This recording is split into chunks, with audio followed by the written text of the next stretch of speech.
welcome to a drenched Darling Stadium for tonight's game between the Phoebus Phantoms with a 7-2, 6-2 district record against the Bethel Bruins with a 7-2 overall record and a 7-1 record in the district. The unfortunate part of this is Phoebus, regardless of this game, will in fact go on to the playoffs. Bethel will not. Bethel can win this game, have a better record than Phoebus, but because of the Division 5 and Division 6 categories, Bethel has no chance to go to the playoffs. And again, those of you that follow high school football on the peninsula know about this Division 5, Division 6.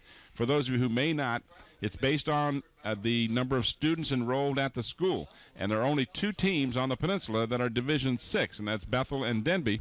And they have a disadvantage because when they do have a game against an opponent in Division 5, they get one less power point for a victory. So we'll explain a little more as we go along, but that's the problem with Bethel, and in spite of their incredibly well-played season, Tracy Parker's group is not going to the playoffs, and it's a real shame. All right now let's go down to the sideline as Bob has head coach Bill D. of the Phoebus Phantoms. Thanks, Tim. First of all, Bill, congratulations on a fine season so far. I know you're going to make it to playoffs, but you don't want to go into playoffs without having another win under your belt. No, we'd like to keep our momentum going. We're playing pretty well right now. We're looking to improve, get better every weekend. Yeah, absolutely. We're playing a good football team tonight, so this will be a good test for us. Well, I know we talked earlier in the week, and we're real tickled to hear that Elon is probably feeling the best he has all year, and that's got to be a plus for you going into the playoffs. Yeah, I mean, it's a long season for a running back, and this year he was banged up quite a bit in mid-season, and he's starting to feel a little better. So this is a good time to be feeling better. All right, now tell me one thing about your offensive line. They have just done an awesome job this year, open up holes for Elon, and you're getting your blocks from your fullback and all. Just talk a little bit about that offensive line. Well, they're a group that got better every week. And, Coach Nyberg has done a great job with them, and I try to get over there with them and do a little extra work with them during kicking game stuff. And they've done a lot of extra work, and we've asked a lot out of them because, the offensive line is the keystone of the offense. They got to protect your quarterback. They got to block for the run. They got to do all the little things that help you win. And they don't get a whole lot of accolades, do they? No, being an old lineman myself, the only time they know about you is when you go off sides. And then they see you. Then they want to know what your number is. But other than that, you don't get much credit. All right, well, good luck to you tonight, Coach. Thank you. I appreciate it. Okay, let's go up to Tim. All right, thank you, Bob, and thank you, head coach Bill D. Great season for the Phantoms. They are in the playoffs in spite of the fact that they have lost twice in the regular season. They lost to Hampton, and, of course, they lost to Woodside earlier in the season. But the Phoebus Phantoms will be playing next week.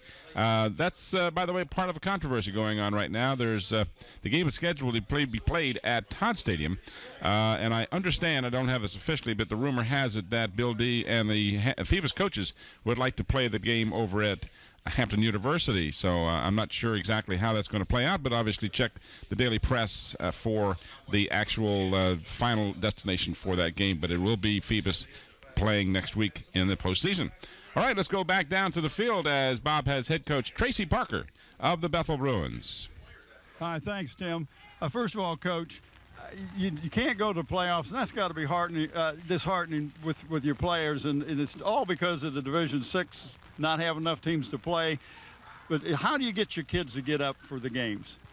Well, a game like tonight is a game you use to motivate your kids for next year. It's an opportunity for us to solidify our season, to come out, play well, do what we do, and, fortunately, hopefully come out with a win.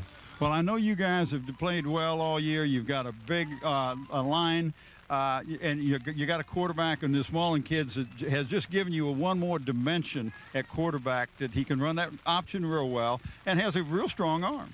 Well, yeah, he's done a good job for us. We have him coming back next year along with Matt Hill. So, we're going to be play a very conservative game because of the weather tonight, with the rain and the downpour. But they're two good athletes, and they're going to do well for us. Well, I'm looking at what you've got coming back next year. You got a good nucleus to work on next year. But I also know that every time you play Phoebus, it's a strange game.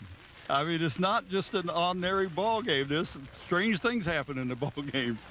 Definitely. I think on our part, we have to make sure and hold the big plays down to a minimum and and play well. If we do the things that we're capable of doing, and we do it for 48 minutes, we'll do well. Well, good luck to you tonight, Coach. Thank you. It's always a pleasure talking to you. Let's go back up to Tim. All right, thank you, Coach Parker, and congratulations to the Bethel Bruins. In spite of their lack of a postseason play, they have had a tremendous season, and with a victory tonight, they can end up with 8 victories, and that'll be a terrific feat for them. Tonight's game is brought to you by Zooms, with 14 convenient Peninsula locations to serve you, and in part by Park Lawn Wood Funeral Home, where Nancy Staten is the funeral director. Well, the field, as you see it, sloppy, wet, and I'm muddy. I'm you're wet. I stood down there in the field talking to the coaches. My feet getting wet, as you can see right there. And a lot of people say, well, why are they playing a game tonight? Well, you're getting neither one of these both these teams know what's going to happen next week. Phoebus is going to play in the playoffs next week. Bethel is not. Let's get the game over with. This field really is set for the running tonight. They're not going to see many passes, and I've been watching them punt the ball, and the center has trouble getting the ball back there because it's wet. And then when they're having trouble catching it, it's going to be a sloppy game tonight. But I looked at Bethel and this Ladarius Adams, and we've seen him play 3 years now at Bethel. He's been over there, and he's a good runner. Bill D says he does a great job of getting the shoulder square when he gets to the line of scrimmage. This will be an idea, a kind of a field that we'll find out if he's what they used to call the old mudder. Right. Can you run in the mud? And, but it's going to be, I think it's going to be an interesting game anyway. And not a lot of points. I don't look for a lot of points tonight. I'm hoping they have some points tonight. That will be perhaps somewhat of a miracle if, in fact, they score any points. The field is in bad shape through no fault of the crew here at Darling Stadium. It's been raining heavily all afternoon, and it continues to come down heavily. And we are very glad to be in a nice dry press box. Well, the only thing I got is why I said my feet are kind of wet, but I'm going to take my socks off and stick them in your pocket so they'll dry out, so I can, have something warm to wear when I get home tonight. Well, that sounds like something I can really look forward to. So, but we should have a good ball game. It's unfortunate the conditions will dictate the game to be a sloppy game because of the conditions. There's nothing they can do about it. 2 really good teams, and it's a shame we don't have a nice dry night for them to play. You're right there. But we'll have a good game for you nonetheless between the Bethel Bruins and the Phoebus Phantoms. There goes Lewis. And we're back live. This is Elan Lewis on the first play from scrimmage. That will be a 55-yard touchdown run. Broke tackles. He carried the ball on the opening kickoff, I believe, Tim. He did. He returned the ball on the opening kickoff. We had some audio difficulty and missed the first kickoff, but the first play from scrimmage, Elan Lewis gets 55 of the 173 yards he needs to hit the 2,000-yard mark for the season. So Phoebus, with just, 18 seconds off the clock, will be trying the extra point. And that'll be Chris Schwartz kicking the extra point. As you can see, we have some water on the camera lens, but that's going to happen tonight. We can't help that. The extra point try is long enough, and it is true. All right. So just like that, with 11:42 remaining, do we have that replay for them, Scotty? If you see it, if we do have the replay, Tim, he was turned sideways and stumbling and got his balance. But, Tim, we will pick a player of the game from both of these teams tonight. And those players will receive a shirt. It comes from Tidewater Team Sports, your one-stop sports headquarters for screen printing, embroidery, uniforms, and apparel. Call 594-0411. Talk to David Chubb or Terry McNamara. Now, we will pick 2 players from Bethel High School because we actually did not do them 4 times this year. We only did them 3 times, but that's the only reason we're doing that. And I do remind the fans that Zooms has given an award to the senior player on each of the teams this year who's demonstrated academic excellence. These players be awarded plaques at a school board meeting after the season. We'd like to thank David Allen and Zooms for their continued support to WHCS and our student athletes. All right, Bob, I want to mention something to the viewers because the game was scheduled to start at 7 o'clock, and, of course, they always, as the Phantoms now are kicking off to the Bruins, to the right, where we go. We've got a Bruin in the picture. That is, well, we've lost him there, but he's still there somewhere. That's number 43 for the Bruins, and that is Nicholas Harrison. The reason I want to make an apology to the fans, but the official started the game 12 minutes early, did not have a pregame ceremony as they normally do because of the rain conditions, and unfortunately, we weren't advised of that, and kind of caught us by surprise. So we apologize for not. If we can't have the did we get the play that that Lewis ran? No, we didn't. He was still queuing up stuff, so we didn't get a chance to do that. And the referee tonight, Richard Rawls, and we'll go through those, but this is his last game, and we'd like to thank him for all his help that he's done all year in the years that he has done. And back to pass. We didn't know if we'd see any passing tonight because of the conditions. Yeah, and after Tracy told me he was going to be conservative, here's the offense. For the Bethel Bruins. Brandon Pereira, Jr. T.J. Burton, senior. Jamal Williams, senior. Terry Johnson, senior. Lamar Tyne, senior. Derek Johnson, senior. Jamar Jackson, senior. Kenny Jones, senior. Charles Johnson, junior. Darius Adams, senior. Matt Hill, junior. All right, back to the live action. This is Adams. And Adams, huge hole. Following his blocking, doing a great job. Finally pushed out of bounds at the 49-yard line of Bethel.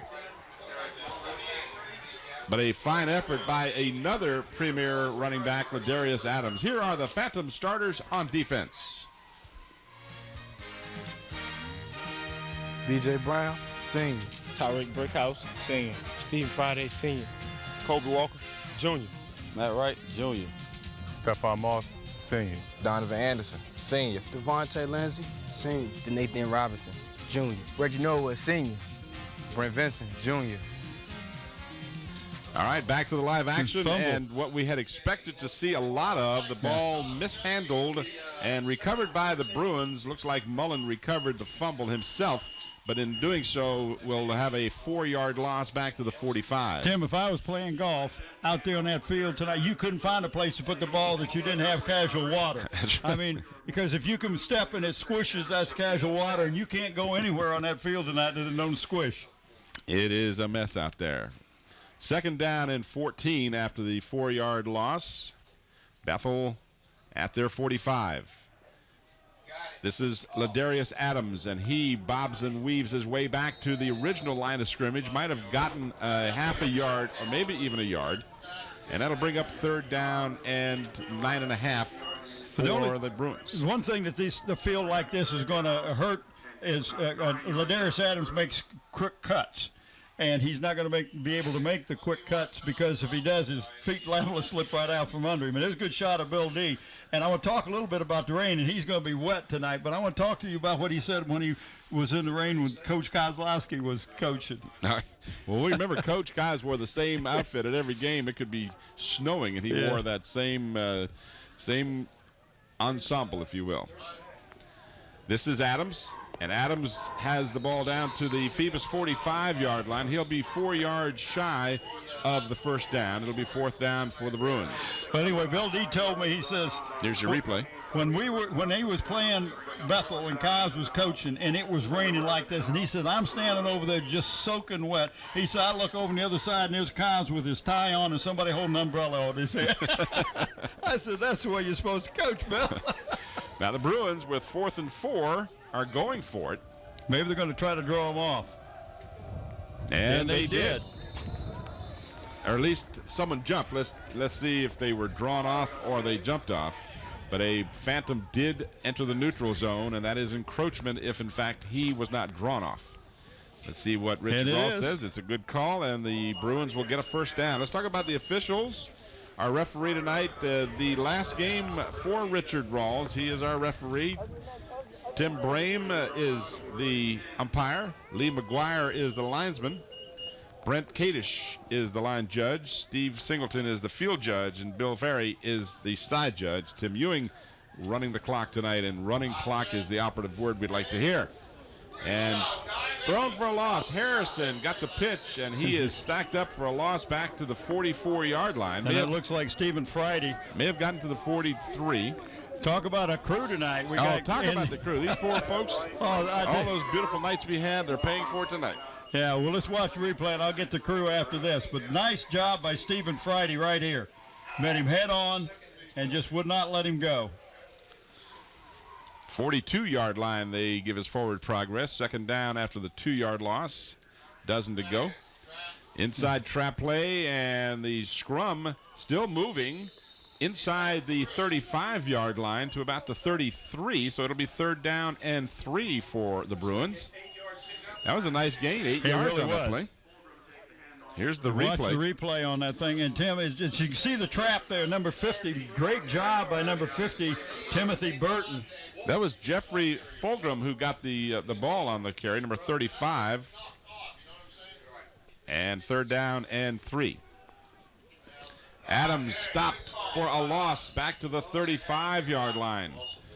Couple of Phantoms, number 7, Donovan Anderson was there, along with 25, Colby Walker, and they stopped him for a loss. It's 4th down and they're going forward again, and maybe they're going to try to draw him off again. Let's see if they will. And Hampton did it 3 times in a row last night. This doesn't give them great field position as the previous play would have if they aren't successful.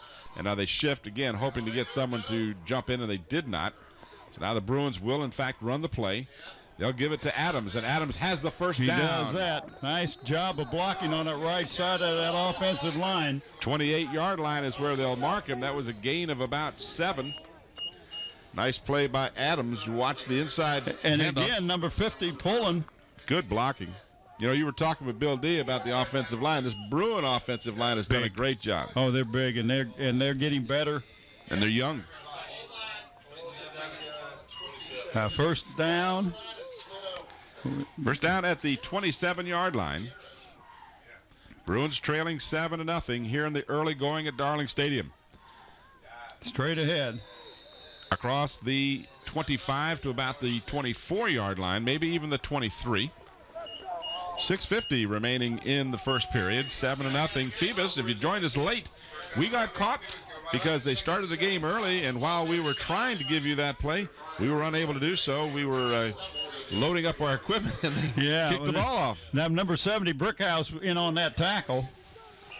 But a 55-yard run on the first play from scrimmage by Elan Lewis has given the Phantoms a 7-0 lead, and now the Bruins sticking to the ground as we expect to see all night. I was very surprised on the first play that that Mullins dropped back for a pass because Coach Parker told me they're going to be very conservative in their play calling tonight. Well, but you got nothing to lose, right? Yeah, well, why not throw some trickery into it? You know, you're not going anywhere. This is the last game of the season for you. Unfortunately, we've documented it already. The Bruins going home, even though they have a stellar record and would have the playoff position almost any other district, but because of the power ratings, will not be. Mullen has a man open at the goal line. He can't hold on to it, and boy, we'll have That's 41. No reason to criticize anyone for that tonight. The ball is going to be just as slippery as it can be. Yeah, and that was Derek Johnson that was the intended receiver. And you watch this replay. This was a nice pass by Mullen. It was a nice pass, but I don't know how he got it because you just cannot keep that ball dry. But he was wide open. Yeah, he got behind the defense, and he was open. 4th down now. 4th down and 3. And this is the third 4th down on this drive. It is, and they have continued to advance the ball. And Phantom defense digging in. Well, they signaled the play in from the sideline. Full backhouse. Full backfield. That is Adams, and Adams twisting and turning and picked it up. You took all the description I was going to use. Yeah, well, I was pirouette was another thing I was going to say. Well, pirouette was better than mine. Yes, I like that. No, twisting and turning is exactly what he did. Watch this. This young man is just an excellent running back. And see that he just didn't stop his legs. No. He got some contact, and they spun away from the tackle, and there they go. They'll move the chains. And now a timeout has been called. Yeah, and while we got the timeout, I want to talk about a crew because they're putting in a game that just you don't love these kind of games when you're wet. But our cameras are Nathaniel Braxton, Susan Bowers, Ron ESPN Baton, and Mike Nowinski on graphics. In the truck, by the way, on graphics and animation, Andy Foley. Why reference to being in the truck? In the truck, slow motion. There you go. Camera console controls in the truck. Sarah Myers, production assistant in the truck. In the truck. Susan Heggs, audio and chief engineer in the truck. Don Chiraus. There's and Susan. Scotty, and Scotty Bowers in the truck. Susan has some leverage, with one of the guys in the truck. Yeah, You'd think she wouldn't be out of the truck. But she's not in the truck, is she? No, she's not. All right. Well, our crew, all kidding aside, these are the nights when you say, I remember that game in September when it was 75 and the sun was still shining and it was a light breeze. Not tonight, folks. No. Rain is coming down and coming down hard, and hopefully it will let up at some point in time, but it's not expected to do so. Now the first down for the Bruins. And they're going to have the best success going straight ahead, because if you try to go wide and you have to make a cut, then you have a chance of slipping. And so both teams, the only run that Phoebus did, and that was straight ahead, and for the most part, that's what the Bruins have done. It's just going straight ahead. Gain of about a yard on that play. Second down and 9 for the Bruins. Looking to the sideline, as you can see, the play being signaled from the sideline. Tracy Parker and his coaching staff. No huddle. On the option. Oh, nice Mullen. job. And Mullen will score. First time they've run the option tonight. They did a good job of running the option, and Bill D said that this young man runs the option well. As you can see there, he did, and we watched the replay. Nice 10 yards fake right there, and got a good block on the outside and just avoided tacklers. I've always been a proponent for the point of view, that the offense always has the advantage in these conditions because they know where they're going. The defense has to react, and in these conditions, reacting is difficult. Now, we thought we'd have no scoring. We've got 2 scores already here, and the extra point just wide, so the Phantoms maintain the lead of 7-6. But the Bruins showed their game tonight. And marched down the field and converted 3 fourth downs in order to keep the drive alive. So that was capped by Darius Mullins' 10-yard run, and the extra point try was no good. Kicking game will be most difficult tonight with these conditions, every part of the game for that matter. Well, and when a kicker comes in, it's a soccer-type kickers, you have to have a plant foot. And, Tim, there's just not many places you can plant your foot and get a good push off to kick the ball, and that's what happened that time. We do want to thank Richard Rawls again for all his years of service in the Peninsula District officiating football games. He's always done a great job of using the microphone when he could. Don't have it tonight because of the weather. 30-yard line is where it's taken, and out to about the 38-yard line. So a nice 8-yard return. That looked like, I believe that was Aaron Ward. Number 3, Ward. That last drive by the Bruins, 14 plays, 75 yards. They consumed 6 minutes and 47 seconds. And had 3 fourth down conversions, if I'm not mistaken. They did. So an excellent effort by the Bruins. If you're giving them percentages for third down conversions, they're not doing too well. But on fourth down conversions, they're doing excellent, aren't they? That's the good news. So first down from the 37-yard line for the Phantoms. Just their second opportunity, second play from offense. This is Lewis. And Lewis will bull his way close to the 40-yard line. They're apparently going to mark him about the 39. Yeah, they're not going to give him much forward progress on that. Just 2 yards, so he has 57, doing the countdown to 173. That is unfortunate again. And this conditions. Well, but, like I said, in my opinion, and I know there's you have opinions counterpoints. We'll accept. That's right. Counterpoints to this, but I feel that the offense has the advantage, at least as far as running the ball. Now, can he keep his feet is another question because of the horrible condition. That's true. Second down and 8. This is Lewis, and he's got the first down out to midfield. Well, now that was a sweep, Tim, but he didn't try to do a hard cut. Let's go with the Phantoms on offense. Here's your starters.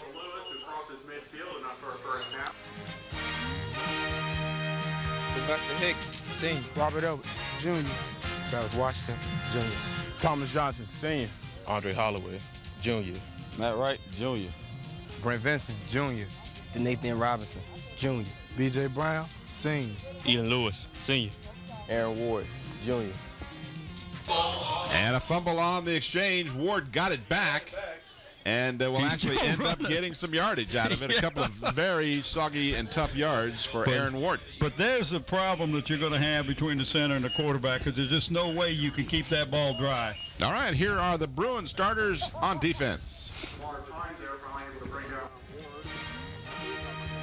Lamar Tyne, senior. Antoine Collier, senior. Josh Jones, junior. Michael Garner, senior. Keith Lopez, senior. Derek Johnson, senior. Darius Adams, senior. Terrell Marable, senior. Adam Cofield, senior. Gary Tucker, senior. Alex Smith, senior. Second down and 8 for the Phantoms. And a driving rainstorm at Darling Stadium here on the 12th of November, 2004. Tim Cole, Bob Hintz, Bob Killen, and Mike Hauser here at Wet and Cold. And a fumble. Looks like the Bruins may have gotten it. Yeah. So the first of many anticipated problems with the wet ball. And I don't know what happened that time. I thought he handed it to the first guy and then handed it to the fake it to the second man through. Looked like he hit him on the hip and never got the ball to him. Nonetheless, you can see the rain coming down, Tim. Nonetheless, the Bruins have the ball in Phantom territory at the 46-yard line. Not sure if we have that one for you on replay, but the ball squirted loose. So the Bruins will come out again, going without a huddle. This time they got the play called before they got to the field. This is Adams, and Adams is wrapped up for a loss. By number 25, that is Tim. Colby Walker as a 4-yard loss. He almost appeared to know the play as he was in the backfield. Watch this. The handoff to Adams, and Walker was right there. They give him forward progress to the 49-yard line, so a loss of 3 on that play. Again, the Bruins, you can see Mullen looking to the sideline, now gives the play to the lineman.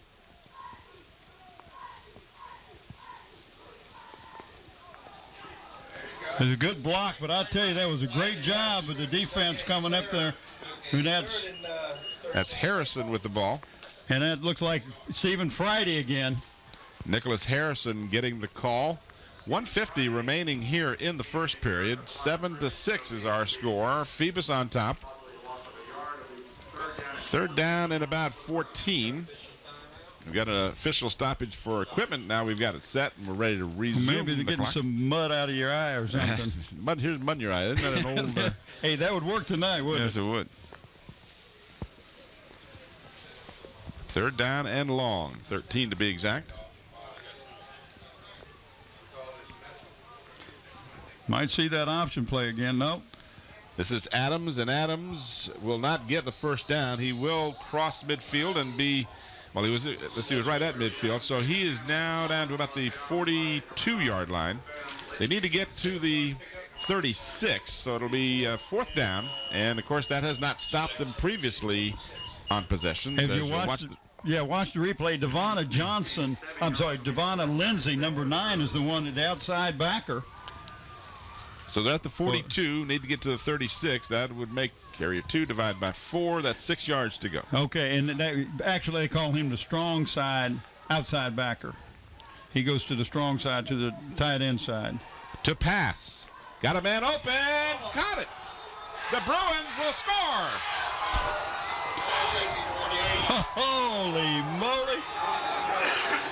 42-yard pass. That was number 80, Joshua Jones. Got behind the defense and then got away from a would-be tackler for a 42-yard pass completion for a touchdown to take the lead. That's Joshua Jones. Oh. Joshua Jones on the receiving end of Darius Mullen's pass. And now the Bruins will take a timeout before the 2-point conversion attempt, apparently. Comes with 32 seconds remaining in the first period. And that was just as nice a pass under adverse conditions. Jeez. Mullins, and you know, the good news for the Bruins is he is just a junior. He'll be back next year.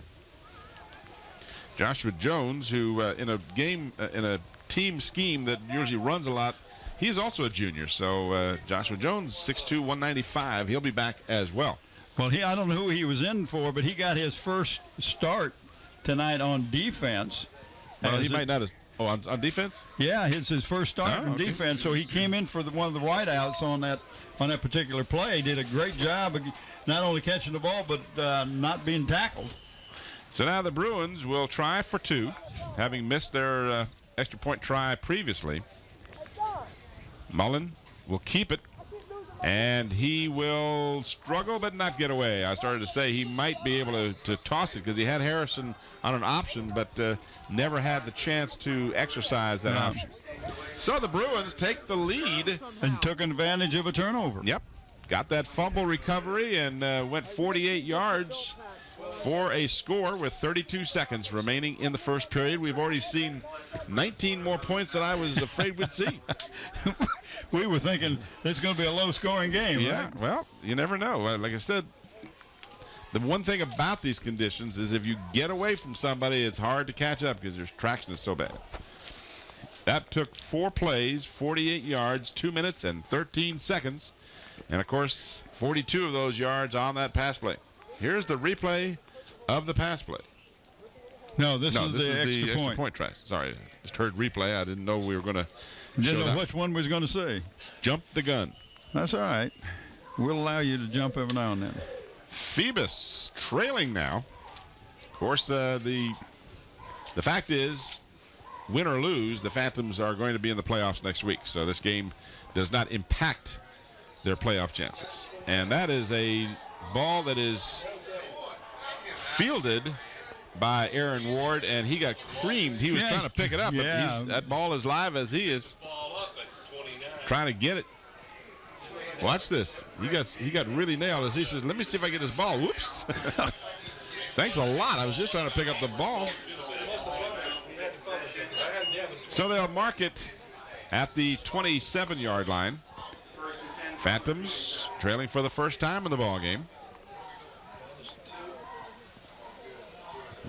If you're a Bruin, wouldn't you love to say, yeah, we beat Phoebus? You know, that team is in the playoffs while we're not. Yeah. Elan Lewis gets the call and moves the scrum. And again, a lot of folks, I'm sure, know what we mean by a scrum. But of course, that's a rugby term. Yeah. In rugby, everybody gathers around and they kind of push this big mass of bodies to try and move the ball. So when we refer to that, it kind of looks like a scrum. Now, Lamar Tynes, number 69, Tim, was on the bottom of that pipe. There was a lot of Bruins in on the tackle. But the one place you don't want to be is on the bottom when you got mud and water. You might drown down there. Well, we've played 12 very, very damp minutes here at Darling Stadium, and after one period, the score is Bethel 12 and Phoebus 7. Elan Lewis scoring before we had a chance to fire up the cameras. Yeah. On the very first play, the game, again, if you just joined us, we apologize for not having that, but the officials did not communicate to us that they were going to start the game 12 minutes early. And, of course, our crew was prepared to be ready at about 5 minutes till to get everything going. And, unfortunately, He scored 10 minutes before the game started. we do have the score, so that's good. We have the score on tape? We have the score. We got the score. We just didn't have the replay. Oh, that's why I asked. And you said no, they were still. They didn't have the replay of it. You wanted to watch it again. I said they couldn't do that. I got you now. So we did have it on tape. Yeah, we got it on tape. And Zooms are one of our corporate sponsors. That Beantown coffee. I'd love fried some. chicken. Thank you. Pour it all over my feet. Pizza, potato wedges, Krispy Kreme donuts. And Mike won't let me say this now without getting them like you get them in a box in one. He just wouldn't let me do that. So the Phantoms, a fumble on the exchange again. The Bruins say they've gotten it. No, now the officials say yes, they do.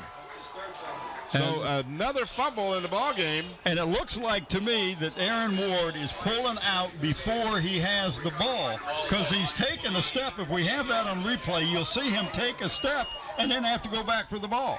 Watch this. See? He's taking a step back. He hasn't got the ball yet. You can't do that. You got to make sure you got the ball. You definitely can't do that. Here's a second golden opportunity for the Bruins, already leading. So they'll have it at the Phoebus 28-yard line.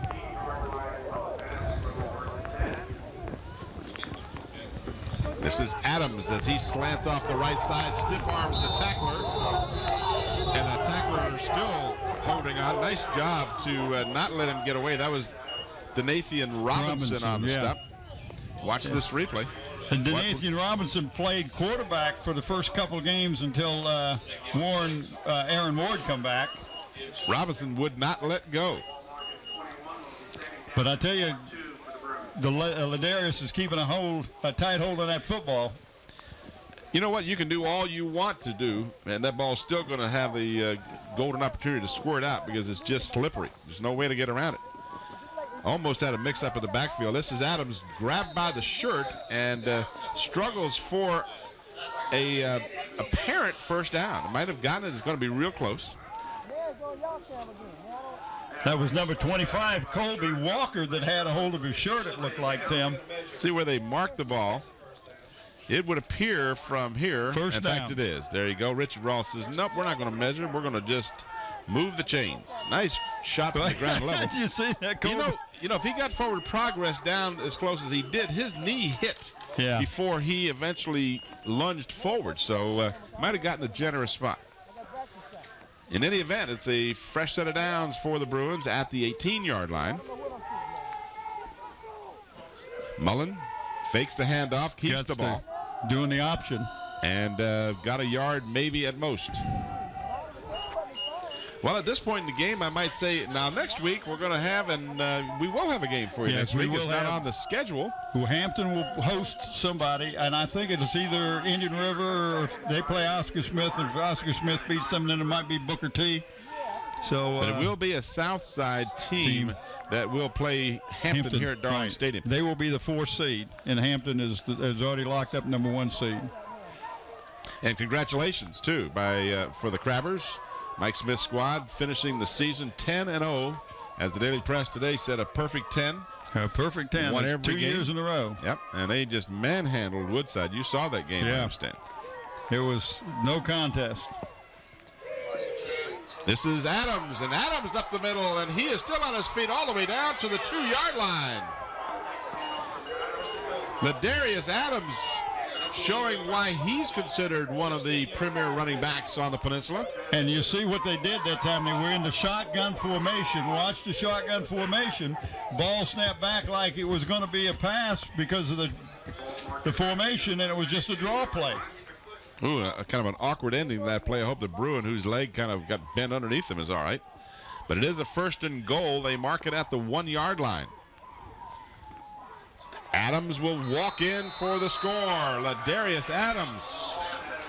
Well, Bethel has turned over the ball 2 times, and the Bruins have capitalized on both turnovers.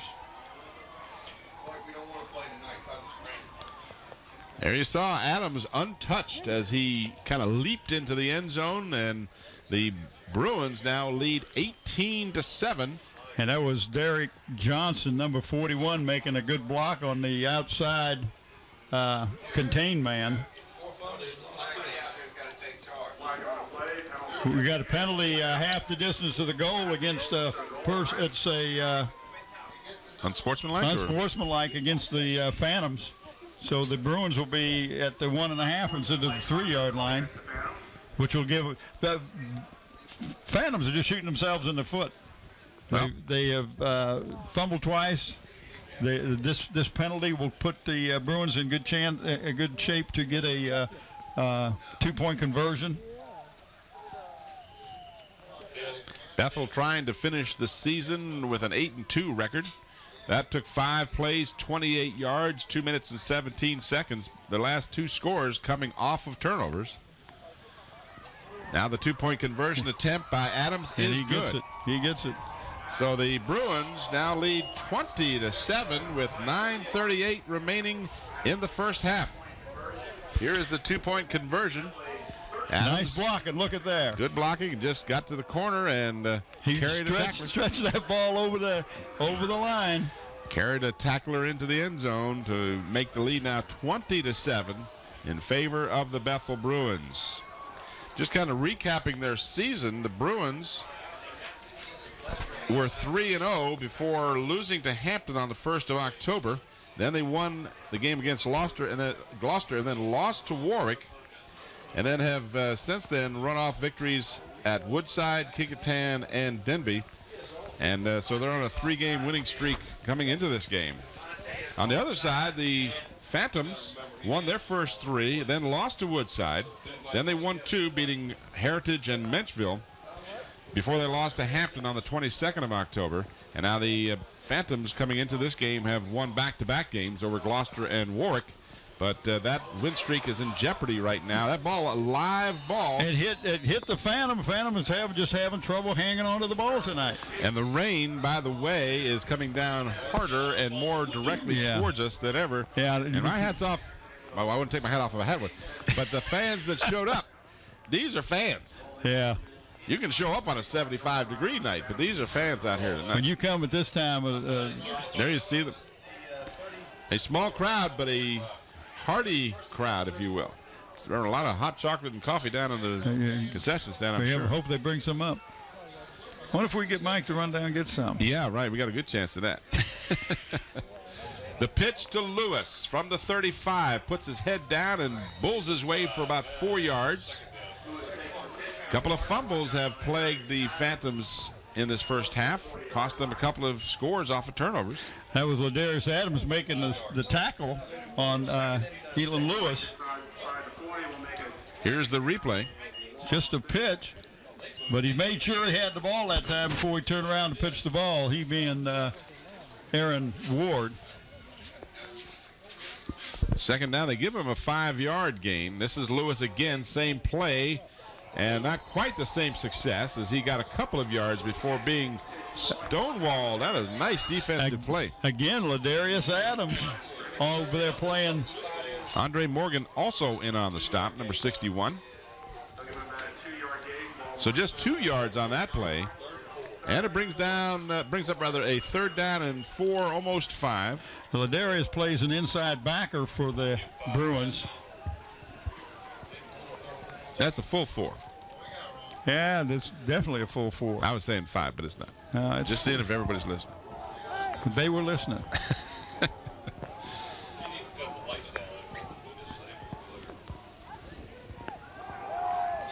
This is Lewis coming down for the pass. And he caught. Oh, no, he didn't. He had it in his hands. I was following Lewis all the way down the field because it looked like he got the handoff, but he came through the line and had a defender, Adams, all over him. Not illegally, I want to add, but this nice fake. Aaron Ward had some time, just lofted it up, and there you see the battle for the ball coming. Oh, no, you don't. Come on back. He just dropped it. And again, to the defense of our camera people, it's hard to keep track of the ball. We got a penalty, I think. Interference against the defense. Okay, that'll be a the first down. Yeah. I never saw the flag, and of course, it's in the mud there. Only thing I can see out there is the mud and the water and the flag actually was thrown at the line of scrimmage.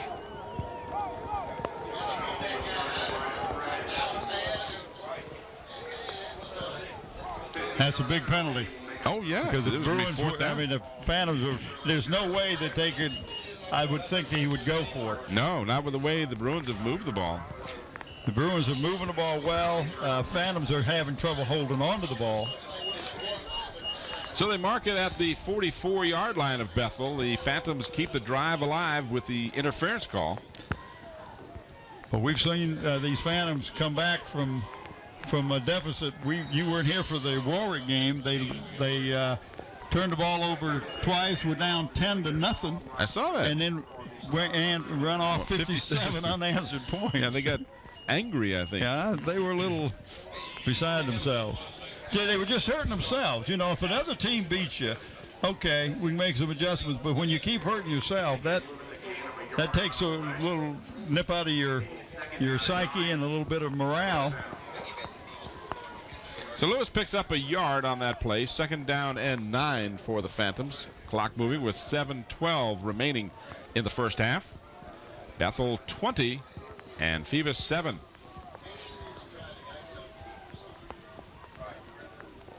Ward looks like he's checking off. Might be checking off. Gives to Lewis. And Lewis is stacked up right in the middle of that line for a very short gain again. If Lewis only needs 173 yards to crack the 2,000-yard mark again. He's done it before, but these are tough yards coming. That's right. There was just no hole there. The Bruins had plugged up the hole, and he ran right in the back of one of his own blockers, but there was no place for him to go.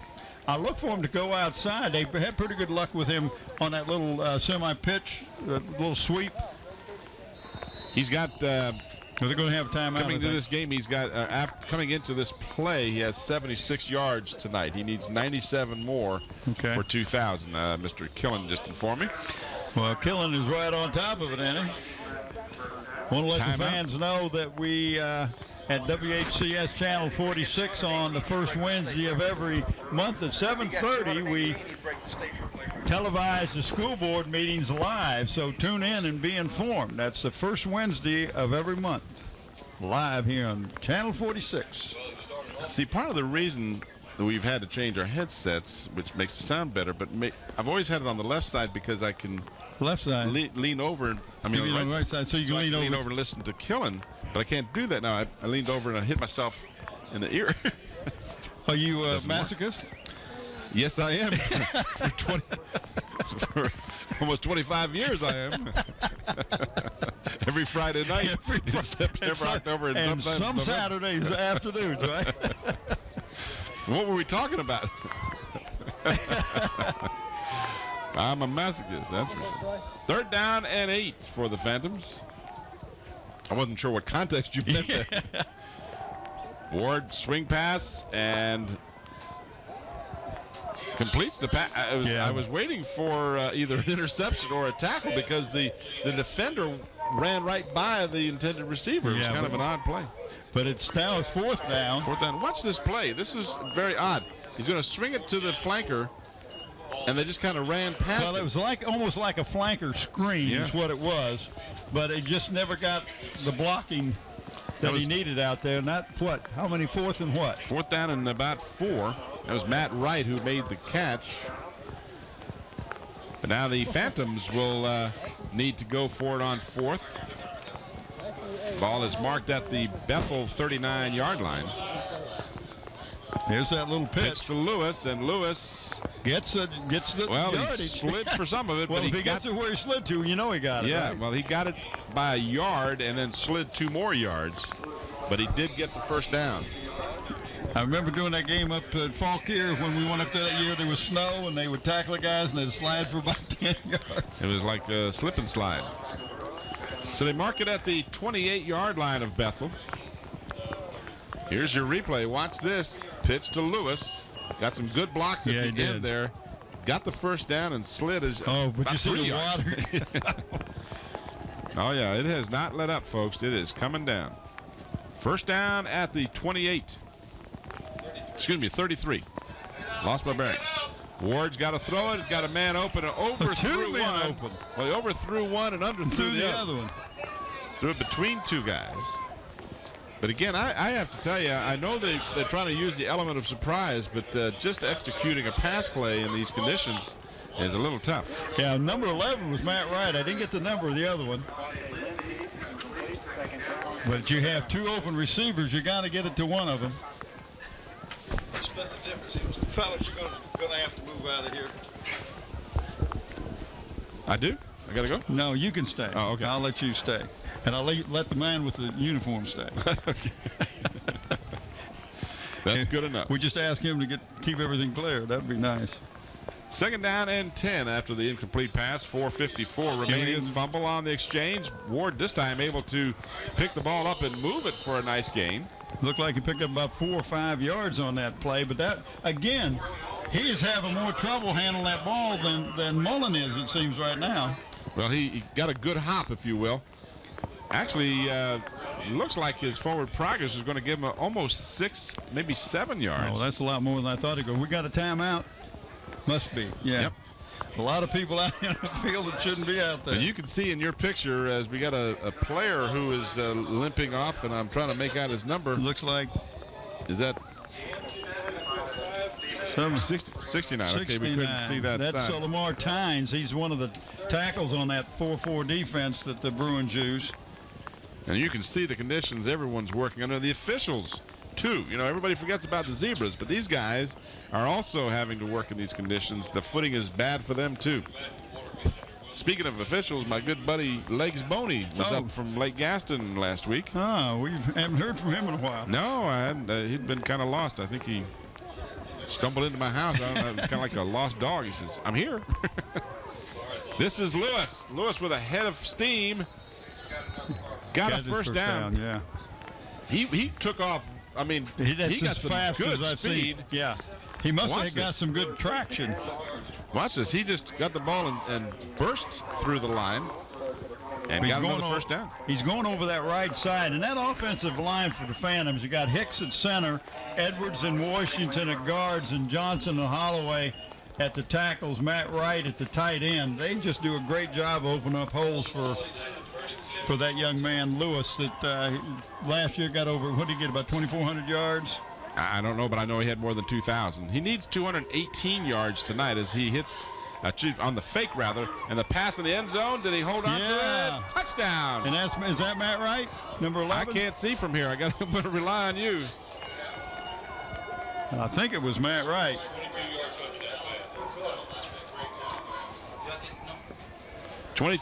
Matt Wright. I think it was Matt Wright, number 11. Yeah. Watch the replay, see if we can pick up the number a little bit better on the replay. Matt was the one that was right open. Keep it running if you can. What a nice grab under these conditions. That looks to be number 11. And it is. It's Matt Wright. There is his. He was the one that was open deep last time, the time before when he had the 2 receivers open. His partner Brent Vincent over there to congratulate him. What a nice grab under any conditions, but under these conditions, an exceptional catch. Schwartz's kick is up, and it is good. So we're back to a 7-point difference now. Should be a 6-point. Yep, they didn't. They just changed the score. 6-point difference. Well, that was Tim. Tim's a little slow. Yeah, Tim Ewing is slow. Well, you know why? He went to that reunion down at Dallas with JR and those guys. Oh yeah. 67 yards, 10 plays, 5:30, 50. What is that? Is that a 3 or a 5? 5-0. Looks like a 3 to me. Throws what? Oh, the towel? Wait a minute, let me shortstop. Well, it doesn't matter. That's on the outside. It's on the outside. Yeah. It's on the outside, Bobby. Go outside and wipe off the... Hey, would you do this spot right over here, Bobby? Right here.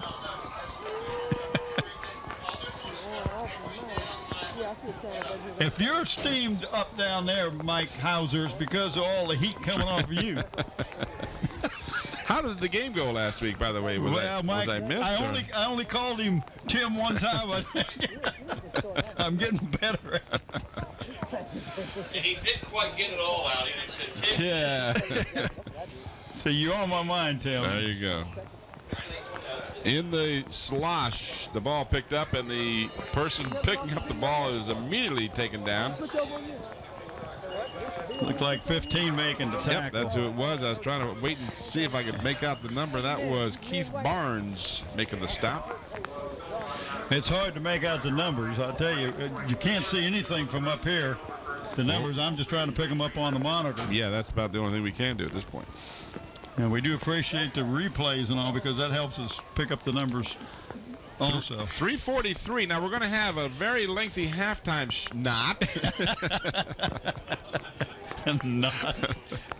You about to get stoned. We're going to have about a 12-minute halftime if Tim Ewing has anything to say about it.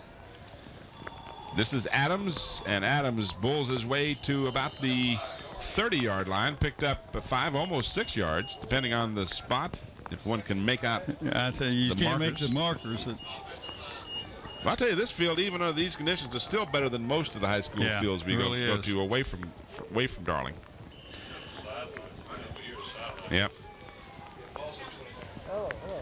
Mark the ball at the 29-yard line, so a gain of 5 on the play.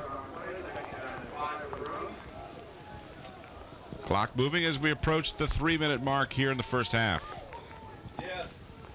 This is Adams again, and Adams will be stacked up. Yeah. Basically got to the line of scrimmage. That was it. He was moving his feet, but there were 2 people had a hold of him, and he just didn't get out. And that was number 5 and number 3 for the Phantoms. Number 5 being Stephon Moss. Aaron and number Ward, 3 is Aaron Ward, yeah. And that was a good shot. It wasn't 2 of them that grabbed him. It was actually 4 that finally took him down. And it's hard to take him down because you can't get any footing either as a defensive man. 3rd down and 4. They gave him 1 yard on that play. Still with the ball. Mullins throws it up. And coming back for the ball. And yes, I believe they intercepted it. Looks like the Phantoms came up number with the pick. 2, that's Nathan Robinson. Robinson doing an excellent job getting the congrats from his Reggie teammates. Norwood, yeah. That ball was just underthrown. Yeah. Well, and, you know, I'm surprised they're throwing it as well as they are. Oh, I know. Threw a spiral up, and then actually the Bruin became the defender on that play, but good job by Robinson to pick it off. So with 2:14 remaining, the Phantoms do have 1 timeout remaining, but they are 60 yards away from a touchdown. Okay. And we got a timeout. Bruins have taken a timeout. That'll be their 2nd. And there you see the score up in your upper right-hand corner of the screen. 2nd quarter, 20-14.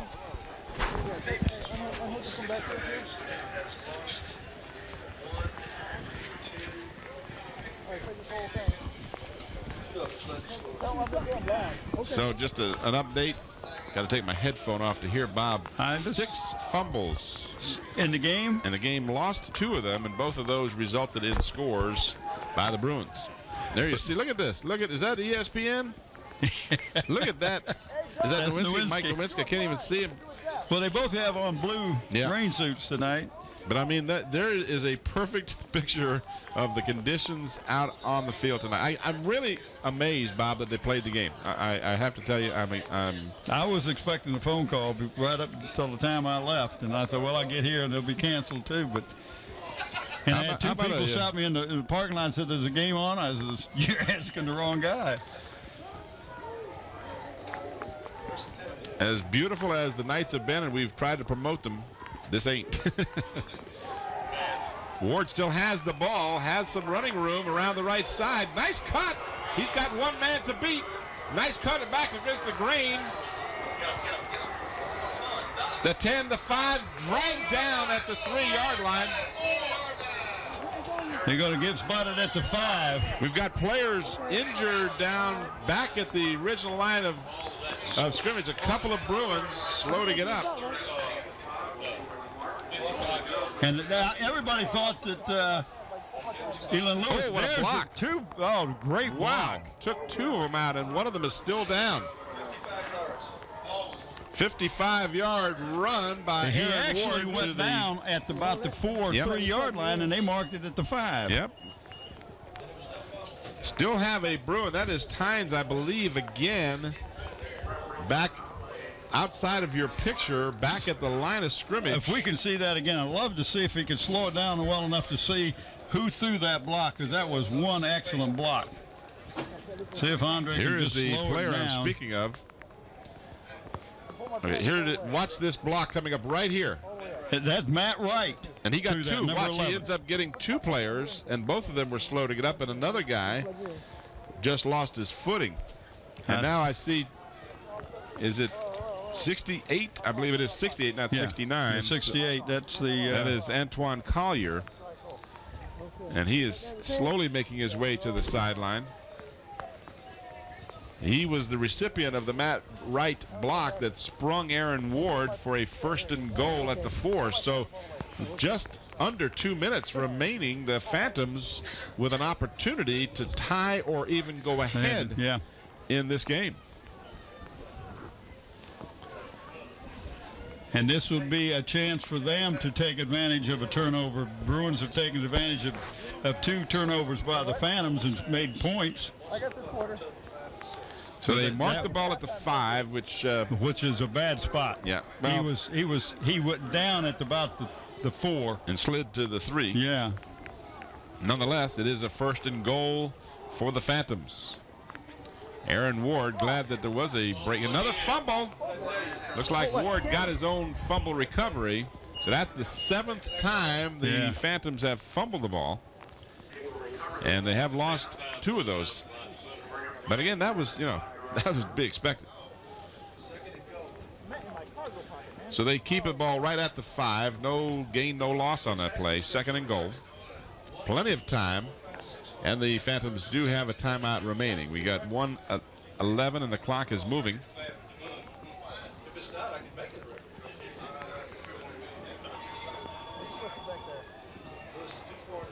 Phantoms taking a lot of time now. They're going to be real close to using up their 20. Another fumble. Ward picked up the fumble and surged to the 2-yard line.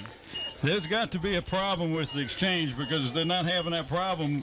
Bruins are not having that problem on their side of the ball. Do we have any reason to know that this is not the regular center? Or no.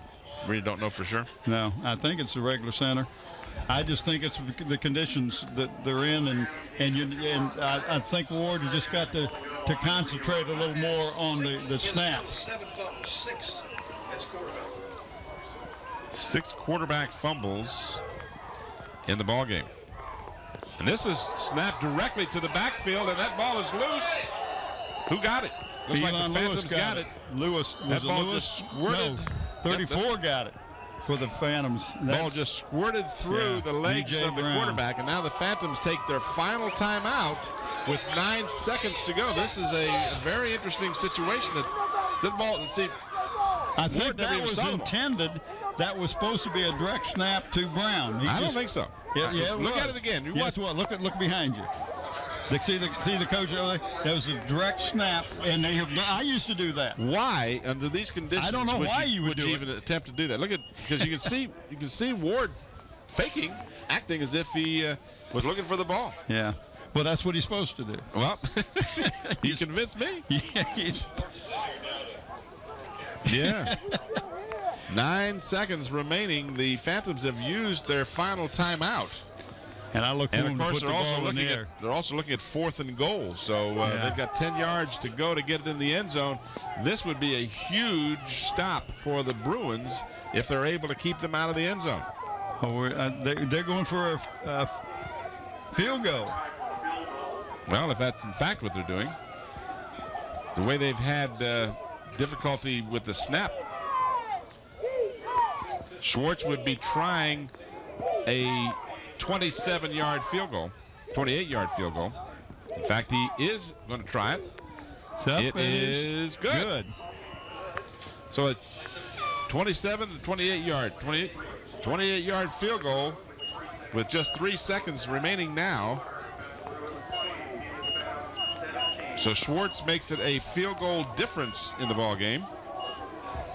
And you got to take your hat off to Ward, who holds for the the kicker and not only getting the extra points, but the field goal, because he's having trouble getting the ball from the center, let alone on a long snap. Well, look at the rain coming off of the umbrellas on the fans on the sideline. They just tip their umbrella over, and a bucket of water comes off of the umbrellas, and so that'll give you another indication of these conditions. I'd love to see them have a running clock in the second half. Wouldn't that be fun?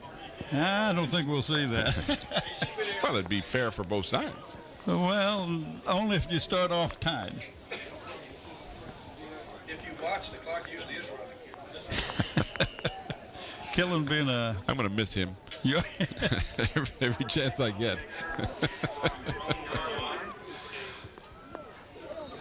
So that will be the final play, and everyone on the field will be glad that that is the case. Yeah.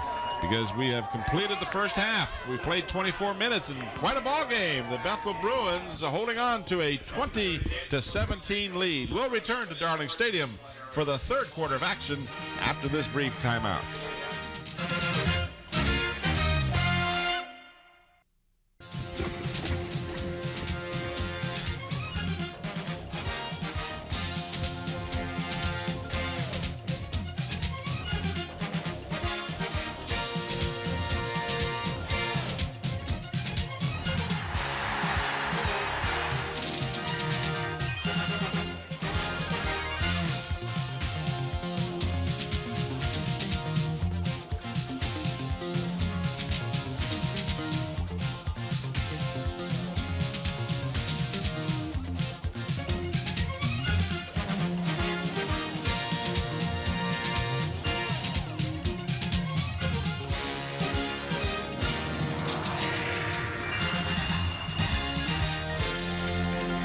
Welcome back to Darling Stadium. A soggy, damp, drizzly, driving rain, whatever you want to call it. Here you see the Bethel Bruins back on the field, and they're, if you can call it that. Well, they're fishing, I think. They're trying to pick up some minnows that are floating around on the sideline. Halftime statistics for you. The Bethel Bruins, 24 rushes for 123 yards. Ladarius Adams, the leading rusher, 15 carries for 89 of those 123. They had 3 passes. They had 1 intercepted. 1 completed, 42 yards. It was good enough for a touchdown as Jones caught that one for 42-yard touchdown. Total offense in the first half for the Bruins, 165 yards. And Bob, neither one of us expected to see that much by both teams. Well, 37 points in the first half. I didn't expect to see that at the end of the game. You just can't tell. They had 6 first downs. They had 2 fumbles. They did not lose either of those fumbles. And quite frankly, the statistics will bear us out. That was the difference in the first half. They were penalized once for 15 yards. For the Phantoms, they had 18 carries for 141 yards. Elin Lewis, the leading rusher, 10 carries, 89 yards, almost a 9-yard per carry average. The passing department, 2 out of 4, a touchdown, 22 yards to Matt Wright.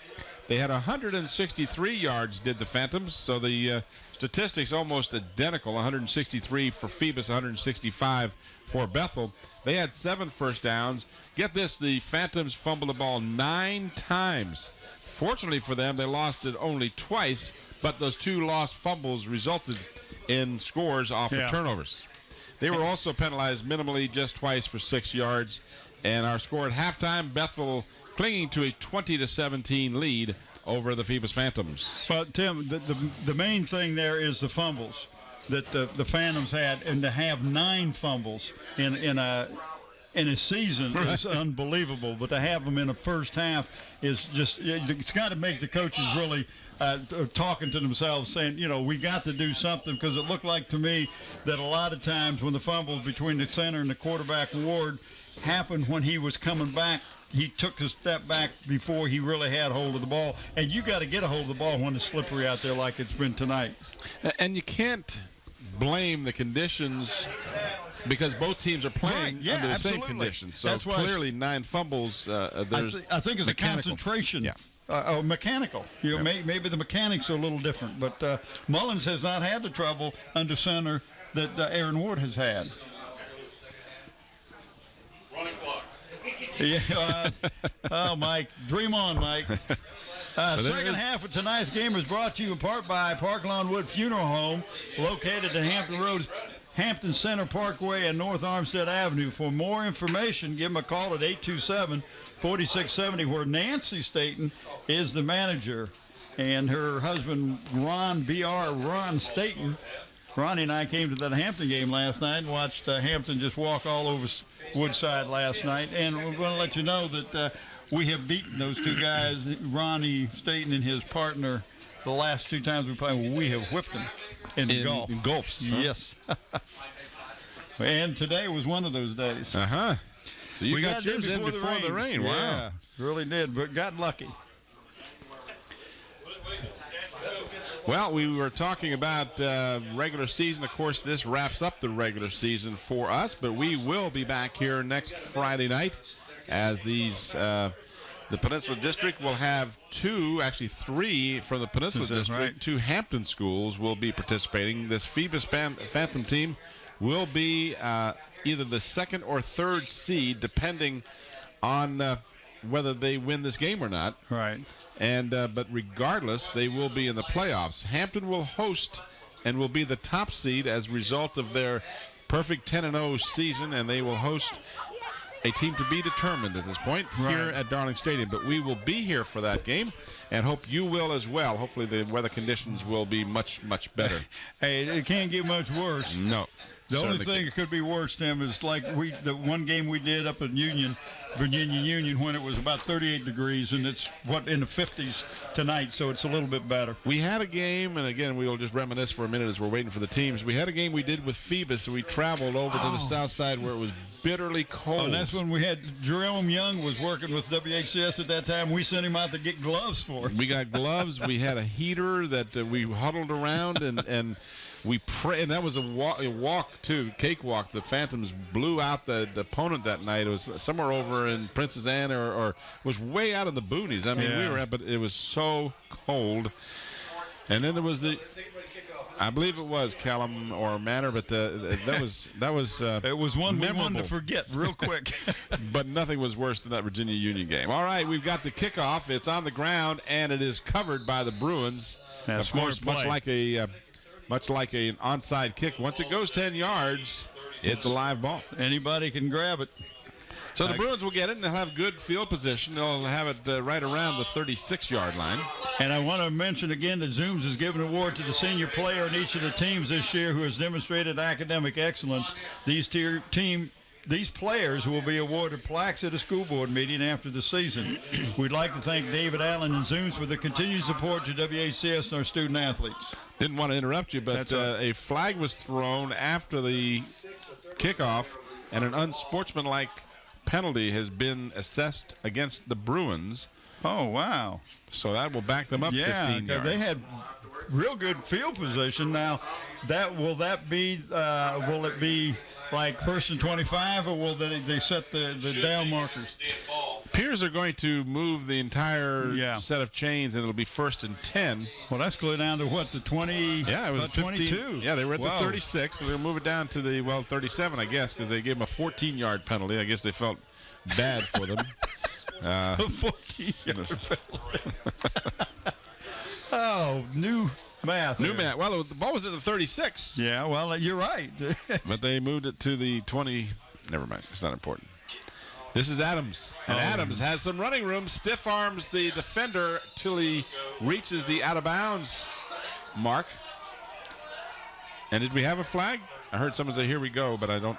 Oh, now a flag comes up. Now there's a flag. Watch this replay. This is Adams doing a nice job of cutting. Right, he did. Good job of following his blocker. But he was pushed out of bounds, and well after that play, a flag was thrown. And I guess it's against the Bruins. I mean, the Phantoms, it looks like they're backing up. And that's who Richard Rawls is talking to. And that's so they'll take 15 and mark them off against the Phantoms. Well, that kind of evens it up. Well, it did. I'm not sure. Well, the coaches, Phoebus is not going to think so. Is the rain actually slacking up, huh? Yeah, looks like it's slacking up a little bit. I'm going to open up a window so I can see here. Mark the ball at the 46-yard line of Phoebus. The Bruins had a nice run by Adams and then tacked on the 15. There was a lineman in the backfield, but he just could not make his cut to get to Adams. That was Jeffrey Fulgham. Oh, that was Fulgham running the ball that time. It was, the fullback. 40-yard line of the Phantoms. Nice job of running the ball. 35 is his number. He picked up about 5 yards on that play. Second down, 5 yards. Does that help a little bit, Tim? Oh, a little bit. Actually, almost see the field. But I've been using our monitor here. Of course, now the problem is the glare off of the wet field is making it difficult to see. Second down and 5. This is Adams, and Adams on the right side is close to the first down, but going to be a little bit short. Going to need about a yard for a first down. It'll be 3rd and 1. That Walker in on the tackle that time. 3rd down and a yard to go. Ball at the Phantom 36-yard line. The Bruins leading by 3.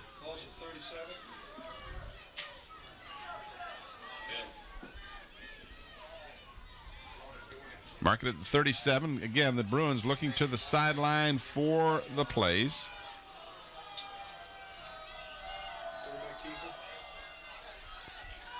And this is Fulgham again, and he is stopped cold on a beautiful defensive effort. That looked like number 12. That's Brent Vincent. 80. No. That's 82, Stephen Friday. Oh, is that Friday again? Yes, it is. Watch this stop. I mean, he just grabs him and won't let go.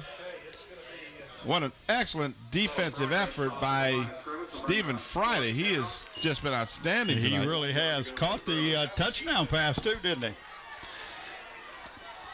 And that brings up a 4th short. No, he didn't. I thought Matt that was Matt Wright. No, Matt Wright. Matt Wright caught the touchdown pass. 4th down and a yard. Hey, that's illegal procedure. His hand was down. And, boy, is it going to be close? I don't know. Looks like the spot. Right, it's almost impossible to tell from here with the field like it is. Looks like he's got a gain of a yard. It'll be a first down for the Bruins. They're going to measure. That was an announcement by the PA announcer. Might have been a little early. It's going to be close. He's a Bruin announcer, so he's some wishful thinking in there. Trying to be positive here. It's first down by at least 8. It's going to be close, but I think he's got it, Tim. Number 25, Colby Walker, in on the stop of Adams. No, he didn't get it. And he did not get it. So wish as they may, he came up about 4 inches short. Well, that was what you call a left foot, right foot. I'm not too sure, but the mark definitely did not look like he made it from the mark on the side judge. So the Phantom defense, in spite of what we thought was a first down, and Richard Rawls and his group very appropriately measured and found it was not a first down. So on downs, the Phantoms take over, trailing by 3. 9:24 left here in the third period. The rain has subsided, but that's not going to change the field conditions. It is more or less kind of a heavy drizzle, if that makes any sense at this point. Micah Carter, number 51, in on the tackle that time. Tim, there are 6 solid Bruins right up on the line of scrimmage. I mean, they've got those 6 linemen up there, and then they're bringing their defense or their linebackers up tight. And it's going to be hard to run again. Well, that's what they're saying. Either you're going to pass it or we're going to stack the line. Ward keeps it, and just nowhere for him to go. Couldn't get away from him. He got away from one guy, but that was it. So maybe a gain of a yard on that play. They're those big Bruins, so you just can't move them. There's no place to go.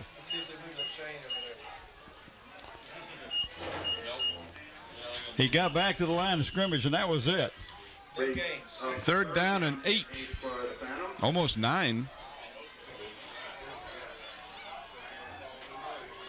So a big down here for the Bruins. You see the team on the sideline cheering on their mates. This is their playoff game, if you will, as the Bruins' season will end tonight. Got to reverse. Got to reverse to the near side, flank a reverse, and the Bruins have it smelled out beautifully.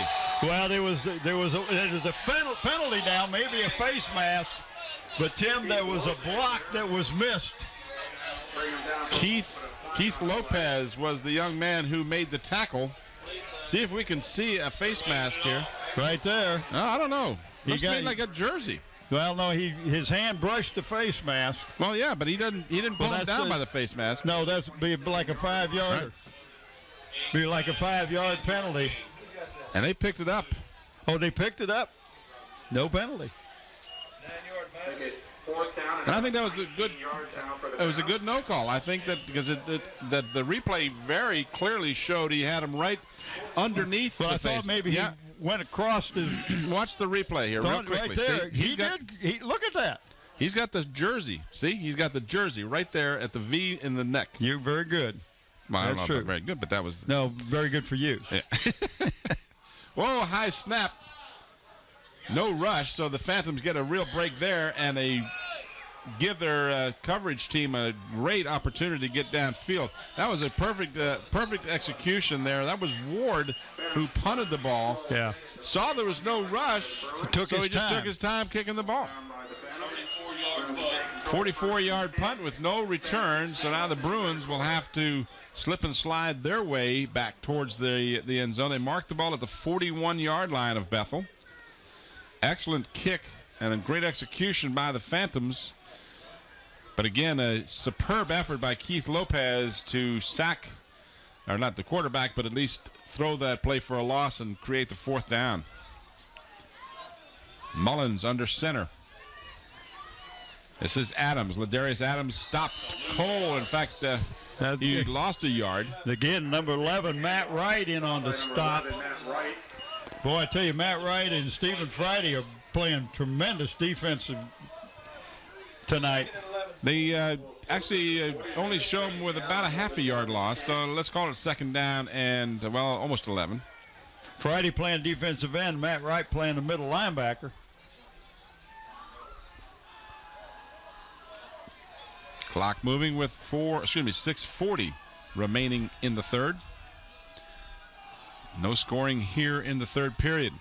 This is Ladarius Adams, and Adams is across the 45. They'll mark him to the 47, although he slid the last 2 yards. That's a generous spot. And that was Lavana Lindsay, number 9, on the stop. And in your picture, it's going to be hard to see where the yard markers are. We didn't go down until right there, well, because he was on top of the other player. Might have been a good spot. My bad. 48-yard line. Yeah, you can see the line. Fumble.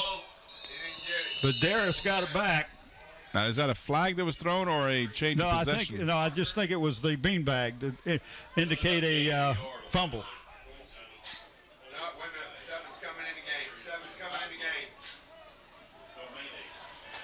So it's going to be fourth down for the Bruins. And we got number 7 for the Bruins coming in to pass. He beat a kicker. He beat a kicker, and he beat Brandon Ash. Brandon Ash. Fourth down and about 3. Fourth down and about 3 to go. A rush on the ball. I don't know if they made contact or not. Not a particularly good kick. And, of course, in this slop, you're not going to get any roll on the ball. No roll. They're going to bounce and just slip. Kind of like your 9-iron shot just hitting into the sand, you know? My 9-iron shot. I wondered when the last time you saw me hit a 9-iron in a trap. Well, I've done it a lot. I call it a day at the beach. A day at the beach. Right. I like those sand traps. Oh, they like you? Yes, they do. 5:19 remaining and another change of possession. So the Phantoms kick it away and then hold on 3 and out. Yeah, we got 11 men within 5 yards of the line of scrimmage. The pass play and good defense. Perfect timing on the defense. That was number 26, Alexander Smith, who made a nice contact block, if you will, just as the ball got to the receiver. He was there to knock it away. And the receiver was not very far down the field and well covered. I was very surprised he threw the ball into coverage. I was surprised he threw the ball.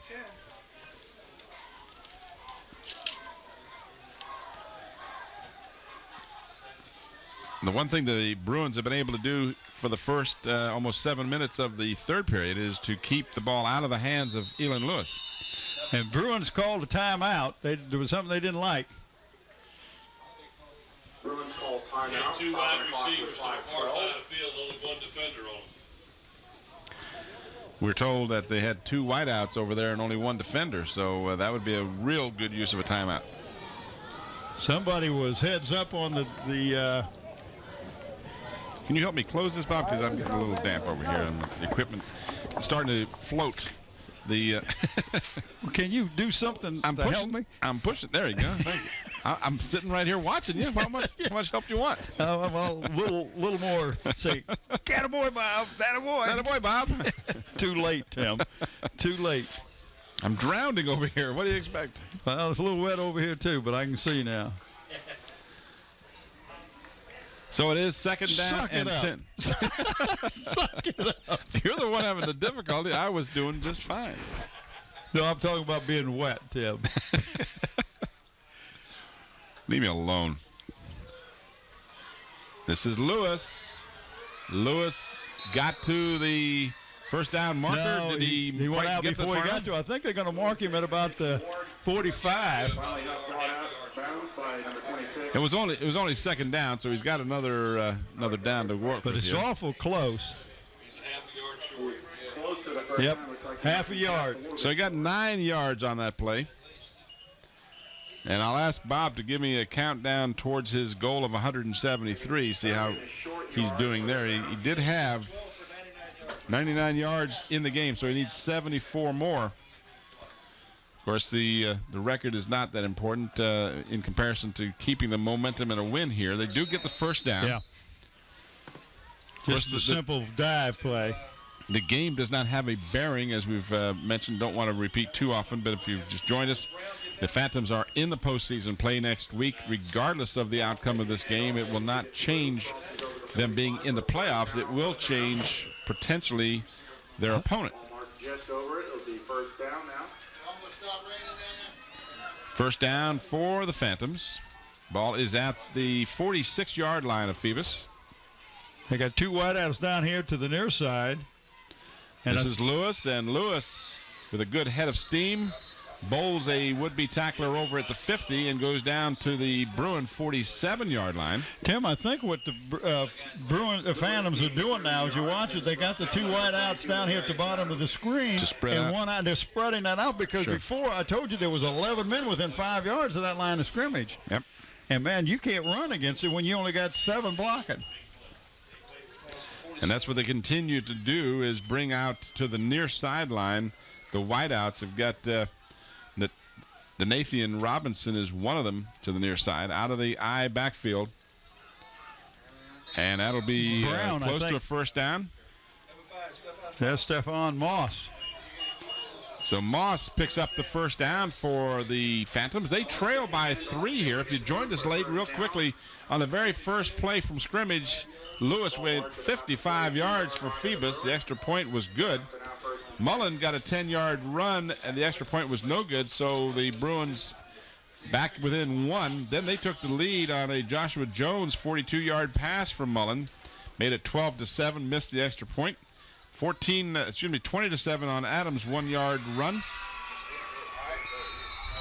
And that is Lewis all the way down to the 25-yard line. That'll be a 16-yard run. And then the final scoring before the half, a 28-yard field goal by Schwartz made it 20-17, and we've had no scoring here in the third period. But the Phantoms are moving the ball, and now Bethel will call a timeout. That'll be their second timeout, I believe. Yeah. Their second here in the third period. They had period. called one just earlier, and it's starting to pick up a little bit. And hang in there, Bob. No, I'm hanging in. Tough in there, Bob. 173 is what Lewis needs to break the 2,000 mark. And now he's over 100. Right. Now, what has he got for the game?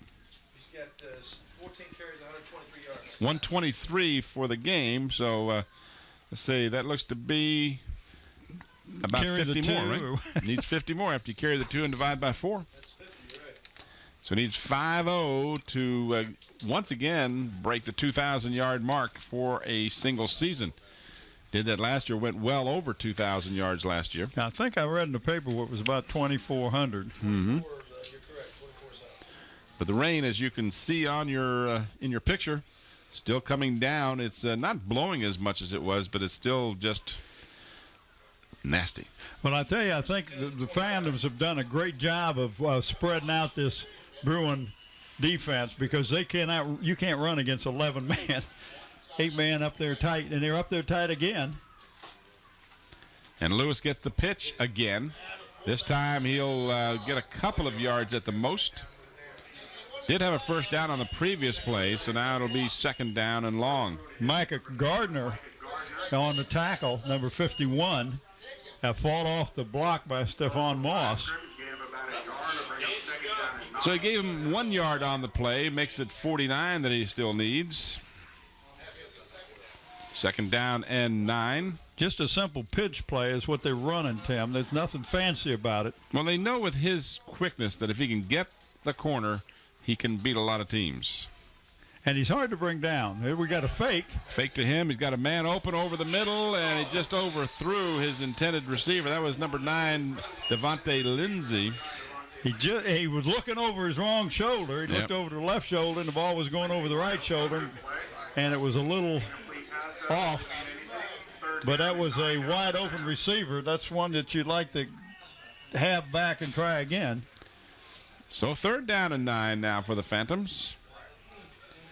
Stopping the clock with an incomplete pass. 2:52 remains in the third.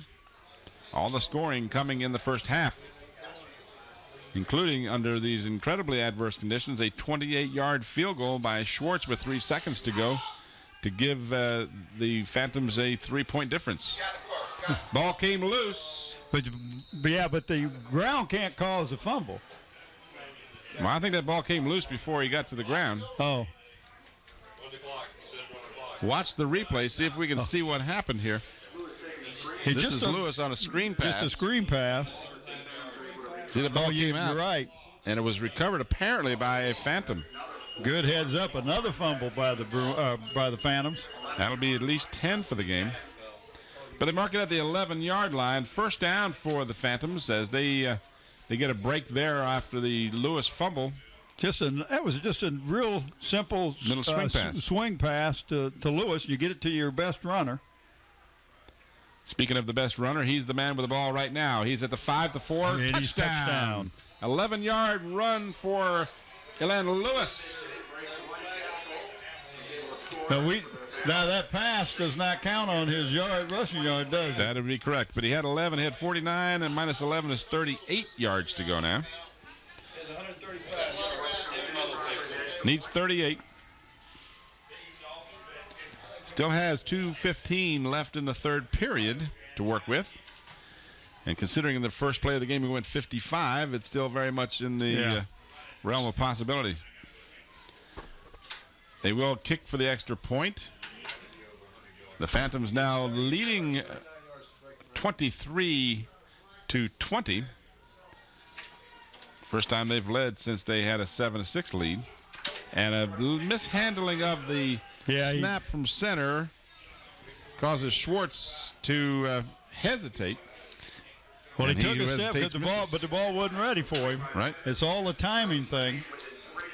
66 yards, 10 plays, 3:04 for the Phantoms scoring drive. There you see some of the efforts to keep the ball dry and rather futile. Yeah, because the towel is as wet as yeah. All you can do is keep the big raindrops off of it. So the Phantoms led 7-0, led 7-6, and since the 4:55 mark of the first period had not led again, but now they do for the first time, 23-20. And the only thing I might consider is I don't believe the Bruins have much of a field goal kicking team. And under these conditions, even if you have one, you have to worry about it. Look at that kickoff. All the way back through the hands of the return man, all the way back to the 3-yard line. And so the Bruins will only get out to about the 13-yard line. And that is really, because now you've got to march almost the whole distance of the field to score. That was an amazing kickoff. There was no wind. Well, not only that, Tim, he took about a 4 steps before he kicked it. Yep. You're screaming, you can't hear anybody but yourself. Watch this. This was a terrific. 1, 2, 3, boom. Yep, he just got all of that one. Went right through the hands of Lopez. So the Bruins now will start from their 13-yard line. By far their worst field position. It's like Mullins might be checking off. It's a trap. Trap play up the middle to Ladarius Adams. He gets out to the 20-yard line, so that's a nice pickup of 7. It's an ISO fucking trap. It's a, hey. Hey, you gotta tell those guys in there. So they are out to the 20, second down and 3 after the 7-yard gain. Again, they look to the sideline for the call and check off.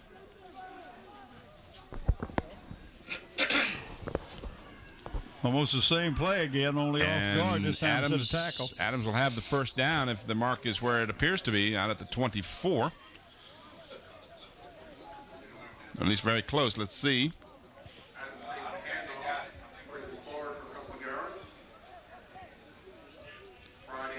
See where they mark it. Doesn't look like they're going to mark it quite as far forward as I thought. Closer to the 23. Yeah, they're going to measure. 1:18 remaining in the third period. I wonder if Rawls figures out that because that he is leaving the refereeing association is the reason he's got to do his last game in this kind of way. Really? What did I do? What did I do to bring this on? And they got it by the length of the ball. So the call was correct. We assumed he had the first down. They didn't give him quite as generous a mark as it appeared he'd gotten. But it didn't require that as he got the first down. Fresh set of downs with 1:18 to go. And the clock will be restarted in just a moment as soon as they get the chains set on the far sideline.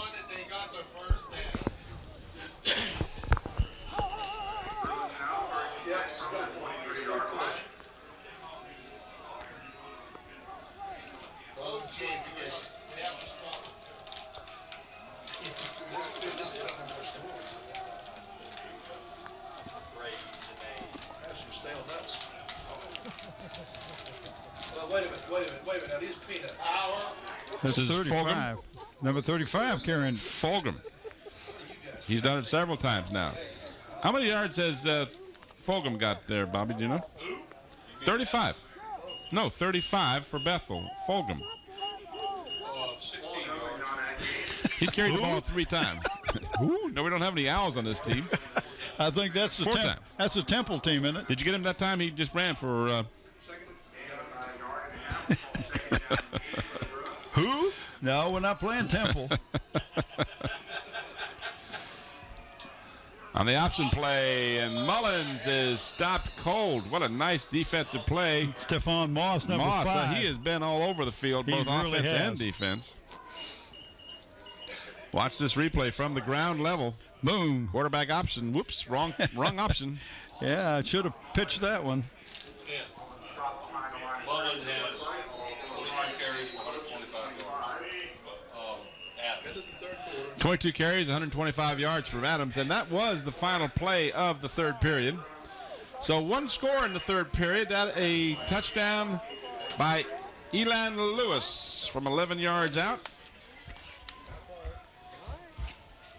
As the Phantoms have regained the lead as we go into the fourth quarter, 23-20. We want to thank our corporate sponsors, Zooms, who has that 14 convenient Peninsula locations. You can get that Beantown coffee, fried chicken, pizza, potato wedges, a box of 1 Krispy Kreme donuts, ham and cheese subs, Coke. Fill your car up with a good Citgo gas. And, of course, second half brought to you in part by Park Lawnwood Funeral Home, located at Hampton Center Parkway and North Armstead Avenue. For more information, give them a call at 827-4670, where Nancy Staten is the manager. The tide's coming in down there. Is the tide coming in? I think so. If you... How come Killen's got peanuts? Nobody else got peanuts. He said he had some stale peanuts. He called the truck and said he brought out his nuts. He found an old coat. I had him in a pocket from a game you saw 3 years ago. So 12 minutes remaining in our ball game, or at least in regulation time at this point. the Bruins with a 3rd down and 9 from their 24. It's a fumble. But he picked it up. Mullins just throws it up, and fortunately for him, no one caught it because that was a interception looking to happen. He dropped the ball, picked it up, and still got the ball, but he just threw that ball up for grabs. I'm telling you, sometimes you just eat the ball or throw it away, but not into a crowd like that. But watch the defensive backs trying to get some traction to catch the ball. They're slipping and sliding. Everybody's saying, I can get to it. I can't. It's like trying to run I fell and I can't get up. You ever tried to run while you're in water up to your chest? It's that same time. Your feet are moving, but you're not going anywhere. On 4th down, a fake. And the Phantoms stop it and get it on downs. A 4th down fake inside your own 20. And that was Brandon Ash back there for the fake punt, but the Phantoms weren't. Well, Bob Killen told me earlier when Brandon Ash went into deep punt formation, I said, well, that's our kicker. And he said to me, yes, he's also able to throw the ball. Yeah. Well, that time, that was their plan, but it did not work as the Phantoms snuff that play out and take over on the Bruin 20-yard line. Phantoms up by 3 with a great opportunity right here. No, if you fumble the ball again. Another fumble. Did the Bruins cover it? No, looks like the Phantoms got it back. Aaron Ward is just having trouble with that snap. Well, they're all now. Just a minute ago, we saw Mullen have the same thing. And Mullen's the same thing. But yes, it's been Ward. I don't know. It just looks like he's pulling out, as you said, Bob, before he gets the snap, or looking downfield at the play before, not watching it into his hands. Not that a quarterback would watch it, but you secure the ball first. And I'm sure that this young man knows about that. I'm sure Bill D and his coaching staff have reminded him again and again. Wiping his hands off on a towel that the center has. But that towel is wet, I'm sure. There's just no winning with this situation. 2nd down and 10. Pitch to Lewis. Lewis got the corner and is driven out of bounds. See how far they give him forward progress. Looks like he got about 6 yards to the 14. Yeah, they're going to mark it right around 14, 13. That would mean he'd need about 32 yards for the 2,000 mark. You watch the replay here. 3rd down and 4 after the gain of 6. You're doing a little tippy-toe down the sideline trying to stay in bounds. Well, that tartan track around there doesn't feel good when you fall down on it either. If the conditions are dry, you don't have to worry about it. But under these circumstances, that is a problem. 3rd down and 4. Lewis again gets the call. Bulls his way inside the 10 to about the 9. That should be a first down. Going to be close. I heard it. Was that an echo? Want to sing that song. So he gained about 5 on that play. And that gives him about 27 yards to go for his 2,000 mark. But more importantly, gives his team a first and goal. And that's the key here, because you want to get up more than 3. You want to be up where the Bruins have 2 scores they have to make.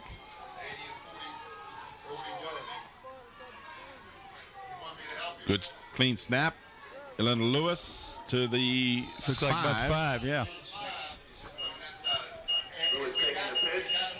Well, I think he's going to mark him down at about the 6, Tim. I think that's where the spot is. That is. You're absolutely right. It looked like he got to the 5, but... Well, the officials... No, that's a good spot. A good spot. Good spot. Right there. They don't miss that very often. So a 2nd down and goal. How many yards did Lewis get on that play? 3. So that makes... on my chart, he's got 24 to go for the 2,000. Got 9:45 remaining in the ball game. This is Lewis again, and he got little or nothing. Got to the 4. And they're running against a big, tight formation defense by the Bruins. They're not. There's no seam or anywhere for him to go. So he's down to needing about 22 yards for his 2,000. They picked up a yard mark. about a yard and a half, maybe. About like at the the ball- 4. At Yeah. the 4, yep.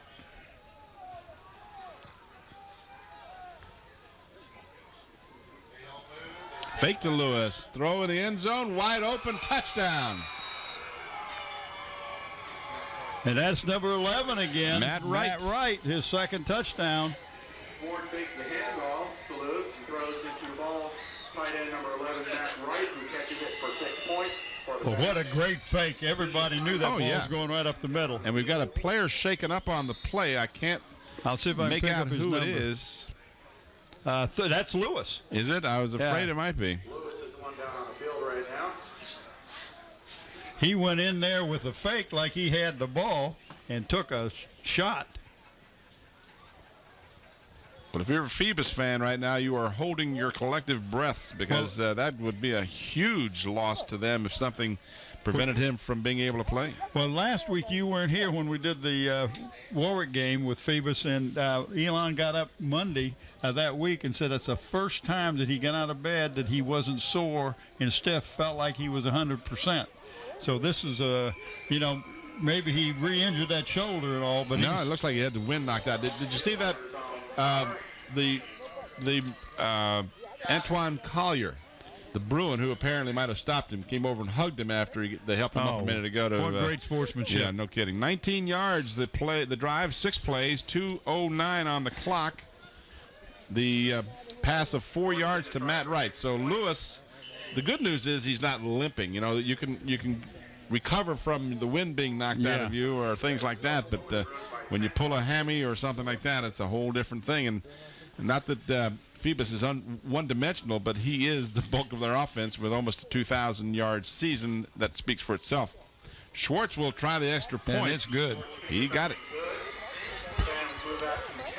So now the Phantoms extend the lead to a 30-20 score with 1 second less than 9 minutes remaining in the ball game, or at least in regulation time.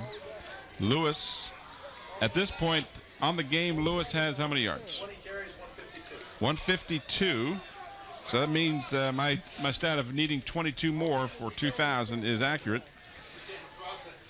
And what a great field to have to get 173 yards. No way did I think he was going to get that. But after that first play where he got 55 yards, you said, okay, he's got a shot at it. Right. Because he got just about a third of the total he needed on that first play. Yeah, that's a nice way to start your evening. Yeah.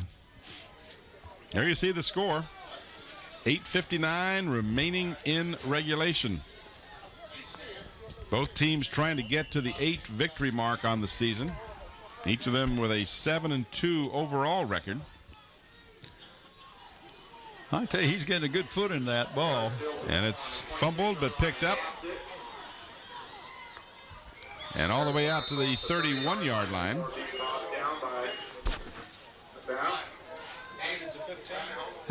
You have a dry ball, and you throw it to the official, and he drops it. You no longer have a dry ball. So let me see if I get this right. I've protected this dry ball, and I throw it to you, and you drop it. You look like some of the players out there. Can we throw a flag against the officials? So the 32-yard line is where the Bruins will start. They had led at halftime, but now they trail by 10. They got 3 wideouts down here. And only 2 men covering them. They do have 1 man deep. And that's a great call.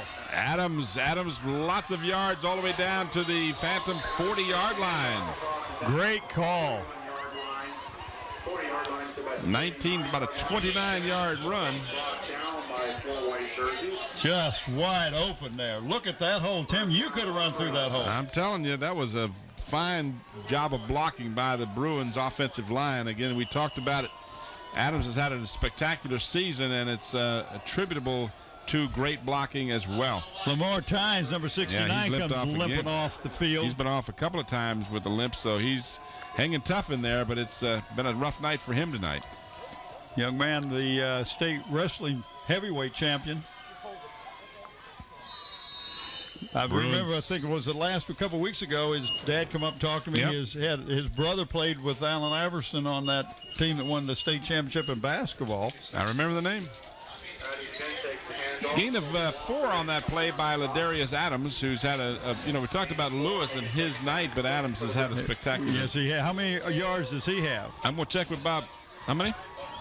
157. So the two of them are neck and neck for most yards on the night. Bruins down by 10 as we hit the 7:50 mark. Clock is running.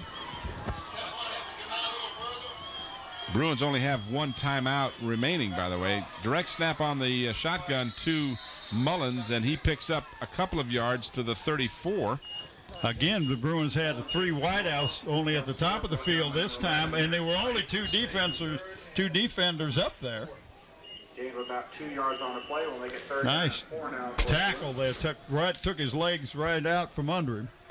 We're in 4-down territory for the Bruins. It has been ever since the first period. Anytime they've had the ball in this position on the field, they've been willing to go for it. But it is 3rd down and a long 4.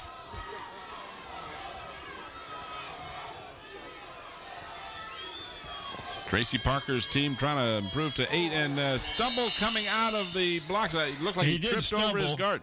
One of his offensive guard or the center took a step back and stepped right on his foot.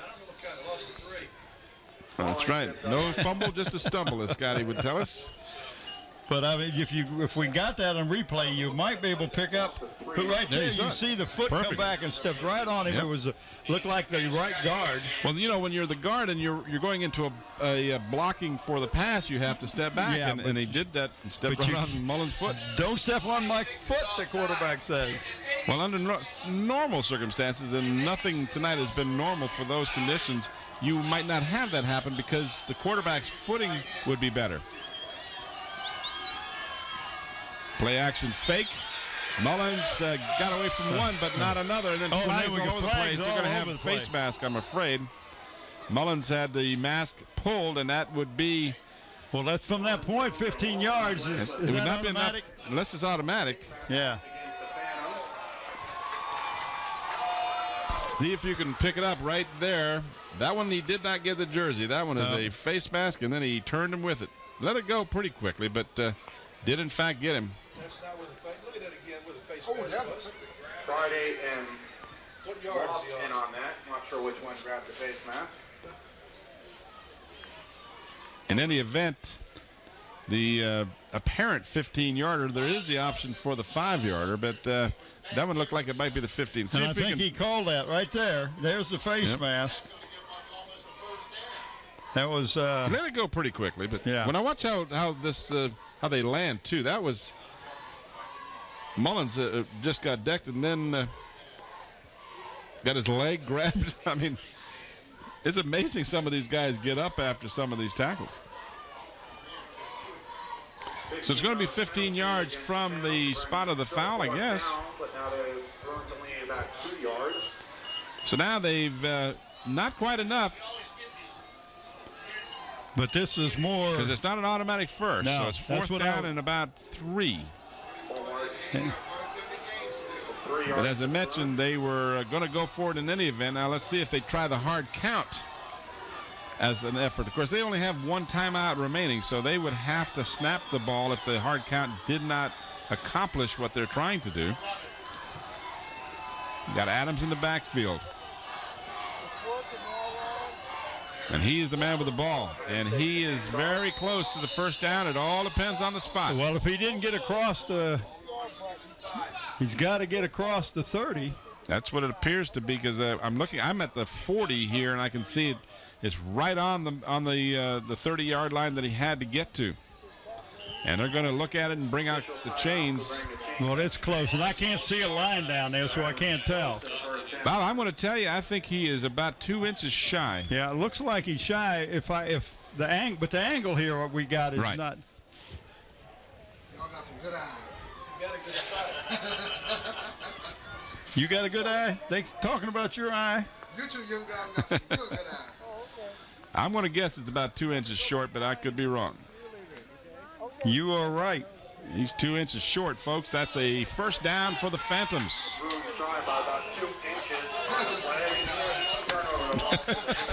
All right, give me a high five there, guys. Sometimes you got it, sometimes you don't. What can I say? You got it. I told told Mike last week, I said, we need Tim here. But he was calling pretty good. He was doing a pretty good job. I think Lewis just going to break it right here. If he broke it right here, that 70 yards. That would do it. 70 yards would give him the state title for the longest or most yards in the career, Bob? Is that a career mark he's got a shot at? The 218? Yeah, he can set the AAA record. This is Lewis. And Lewis almost broke. He picked up about 7 or 8. Number 49 was hanging on, Keith Lopez. He was hanging on for dear life. So that gives him 8 yards, and that gives him 14 to go. Second down, 2 yards to go.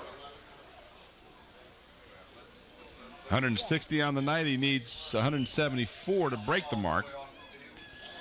And I have a feeling for the next 5 minutes you're going to see Lewis, and more Lewis.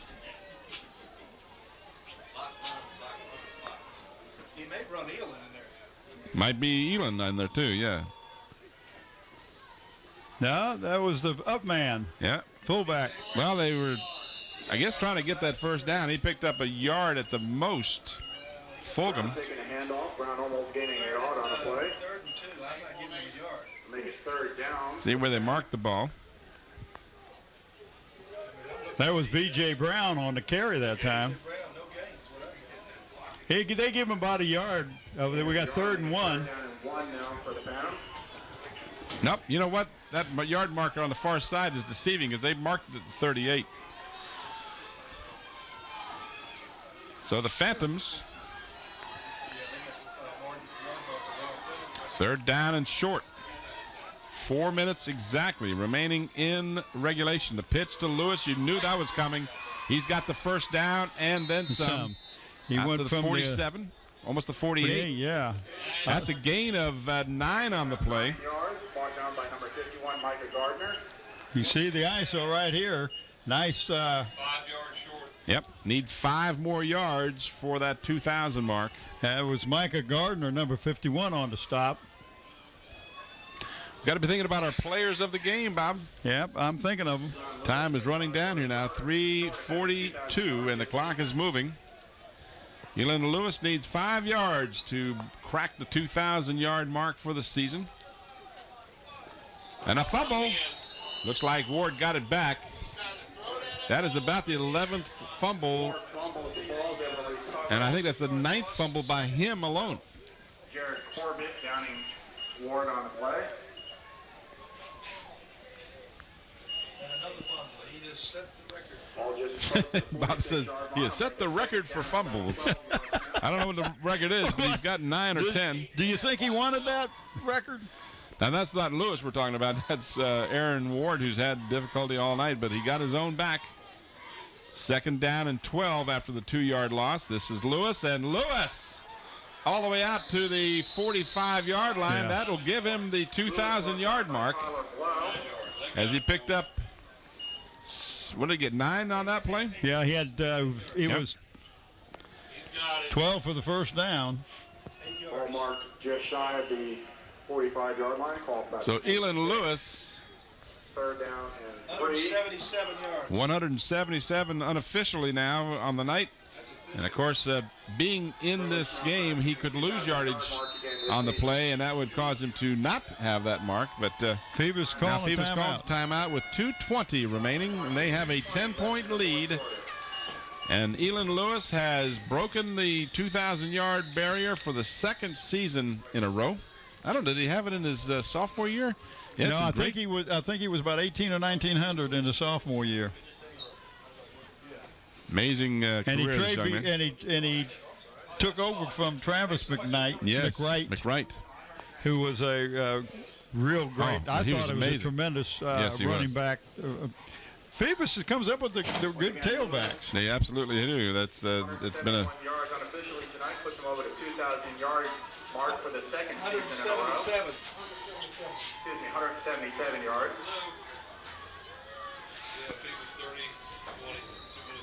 So 2:20 on the clock.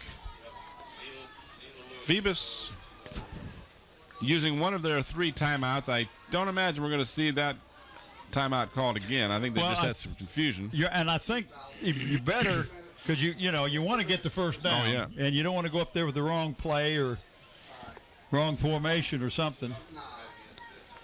3rd down and 3. And another fumble. Ward got it back, and it's going to be close to the first He's down. going to be short about a yard. A quarterback sneak, if you will, or a quarterback breaststroke, actually, might be more appropriate. Well, it was definitely a fumble. Official timeout while they'll bring their lines in to mark it. They might put that one into the playbook because they got almost 3 yards on that play. Going to bring the chains across to measure. Unofficially, he has 10 fumbles. Unofficially. Is that unofficially or official? He has 10 fumbles. Yes, 10 fumbles. There's nothing unofficial about that, huh, Bob? Are you the official statistician for the game? So when he tells us the stats, I didn't know this, 11 games in or 10 games in the season, he is the official statistician for the game.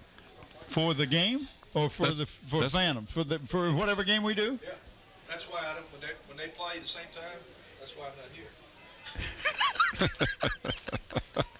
So what? Well, no, you're not here a lot. He's not helping us at all, because what I want to know, I know he's the official stat man for Phoebus, right? But is he the official stat man for up here during any game that Phoebus isn't playing? Only for WHCS. That's what I thought. Killen can sure confuse you. But in his mind, he is. 4th down and a yard. 4th down and 1 to go. The Bruins trying to hold him, but it looks like Ward will get it easily. Oh, easily. Ward keeps it, pushes forward, gains the first down, close to 40 yards. So he has the ball marked at the 40 of Bethel. So our players of the game, Bob, I want to talk about them as the clock will be restarted here after they move the chains. Well, first of all, number 50 from the Bruins, we're going to do 2. Offensive lineman Tim Burton and Love his movies. And Ladarius Adams. What a games he had tonight. He's had a terrific night, as a lot of players on the Bethel side. The Bethel team looks like they're going to lose this game, but they came into this thing knowing they couldn't go any further, and they played their hearts out. Boy, they really have. And we're giving 2 for the Bruins because we only did 3 games with them this year rather than 4. And for Phoebus, we're going to go with number 82, Stephen Friday, who just had, I think, a tremendous game on defense. And a lot of good candidates on the Phoebus side. Clearly, first thing a fan's going to say, well, wait a minute, Lewis. What about Lewis? 177 yards and broke we try to pass it around. What about Matt Wright? Matt Wright didn't. Got a couple of touchdowns. He was pretty outstanding, too, not only offensively but defensively. Yep, a lot of good candidates for that award on both sides of the ball. Colby Walker, another one, was a strong candidate. So this is not an easy decision sometime to make. Well, as we said, too, we tried to spread it around. I mean, it would be easy to give it to a running back like Lewis, who traditionally gets 4 or 5 touchdowns and 200 yards almost every game.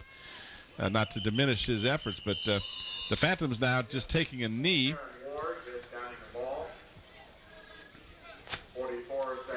But the officials stop the clock. I'm not sure.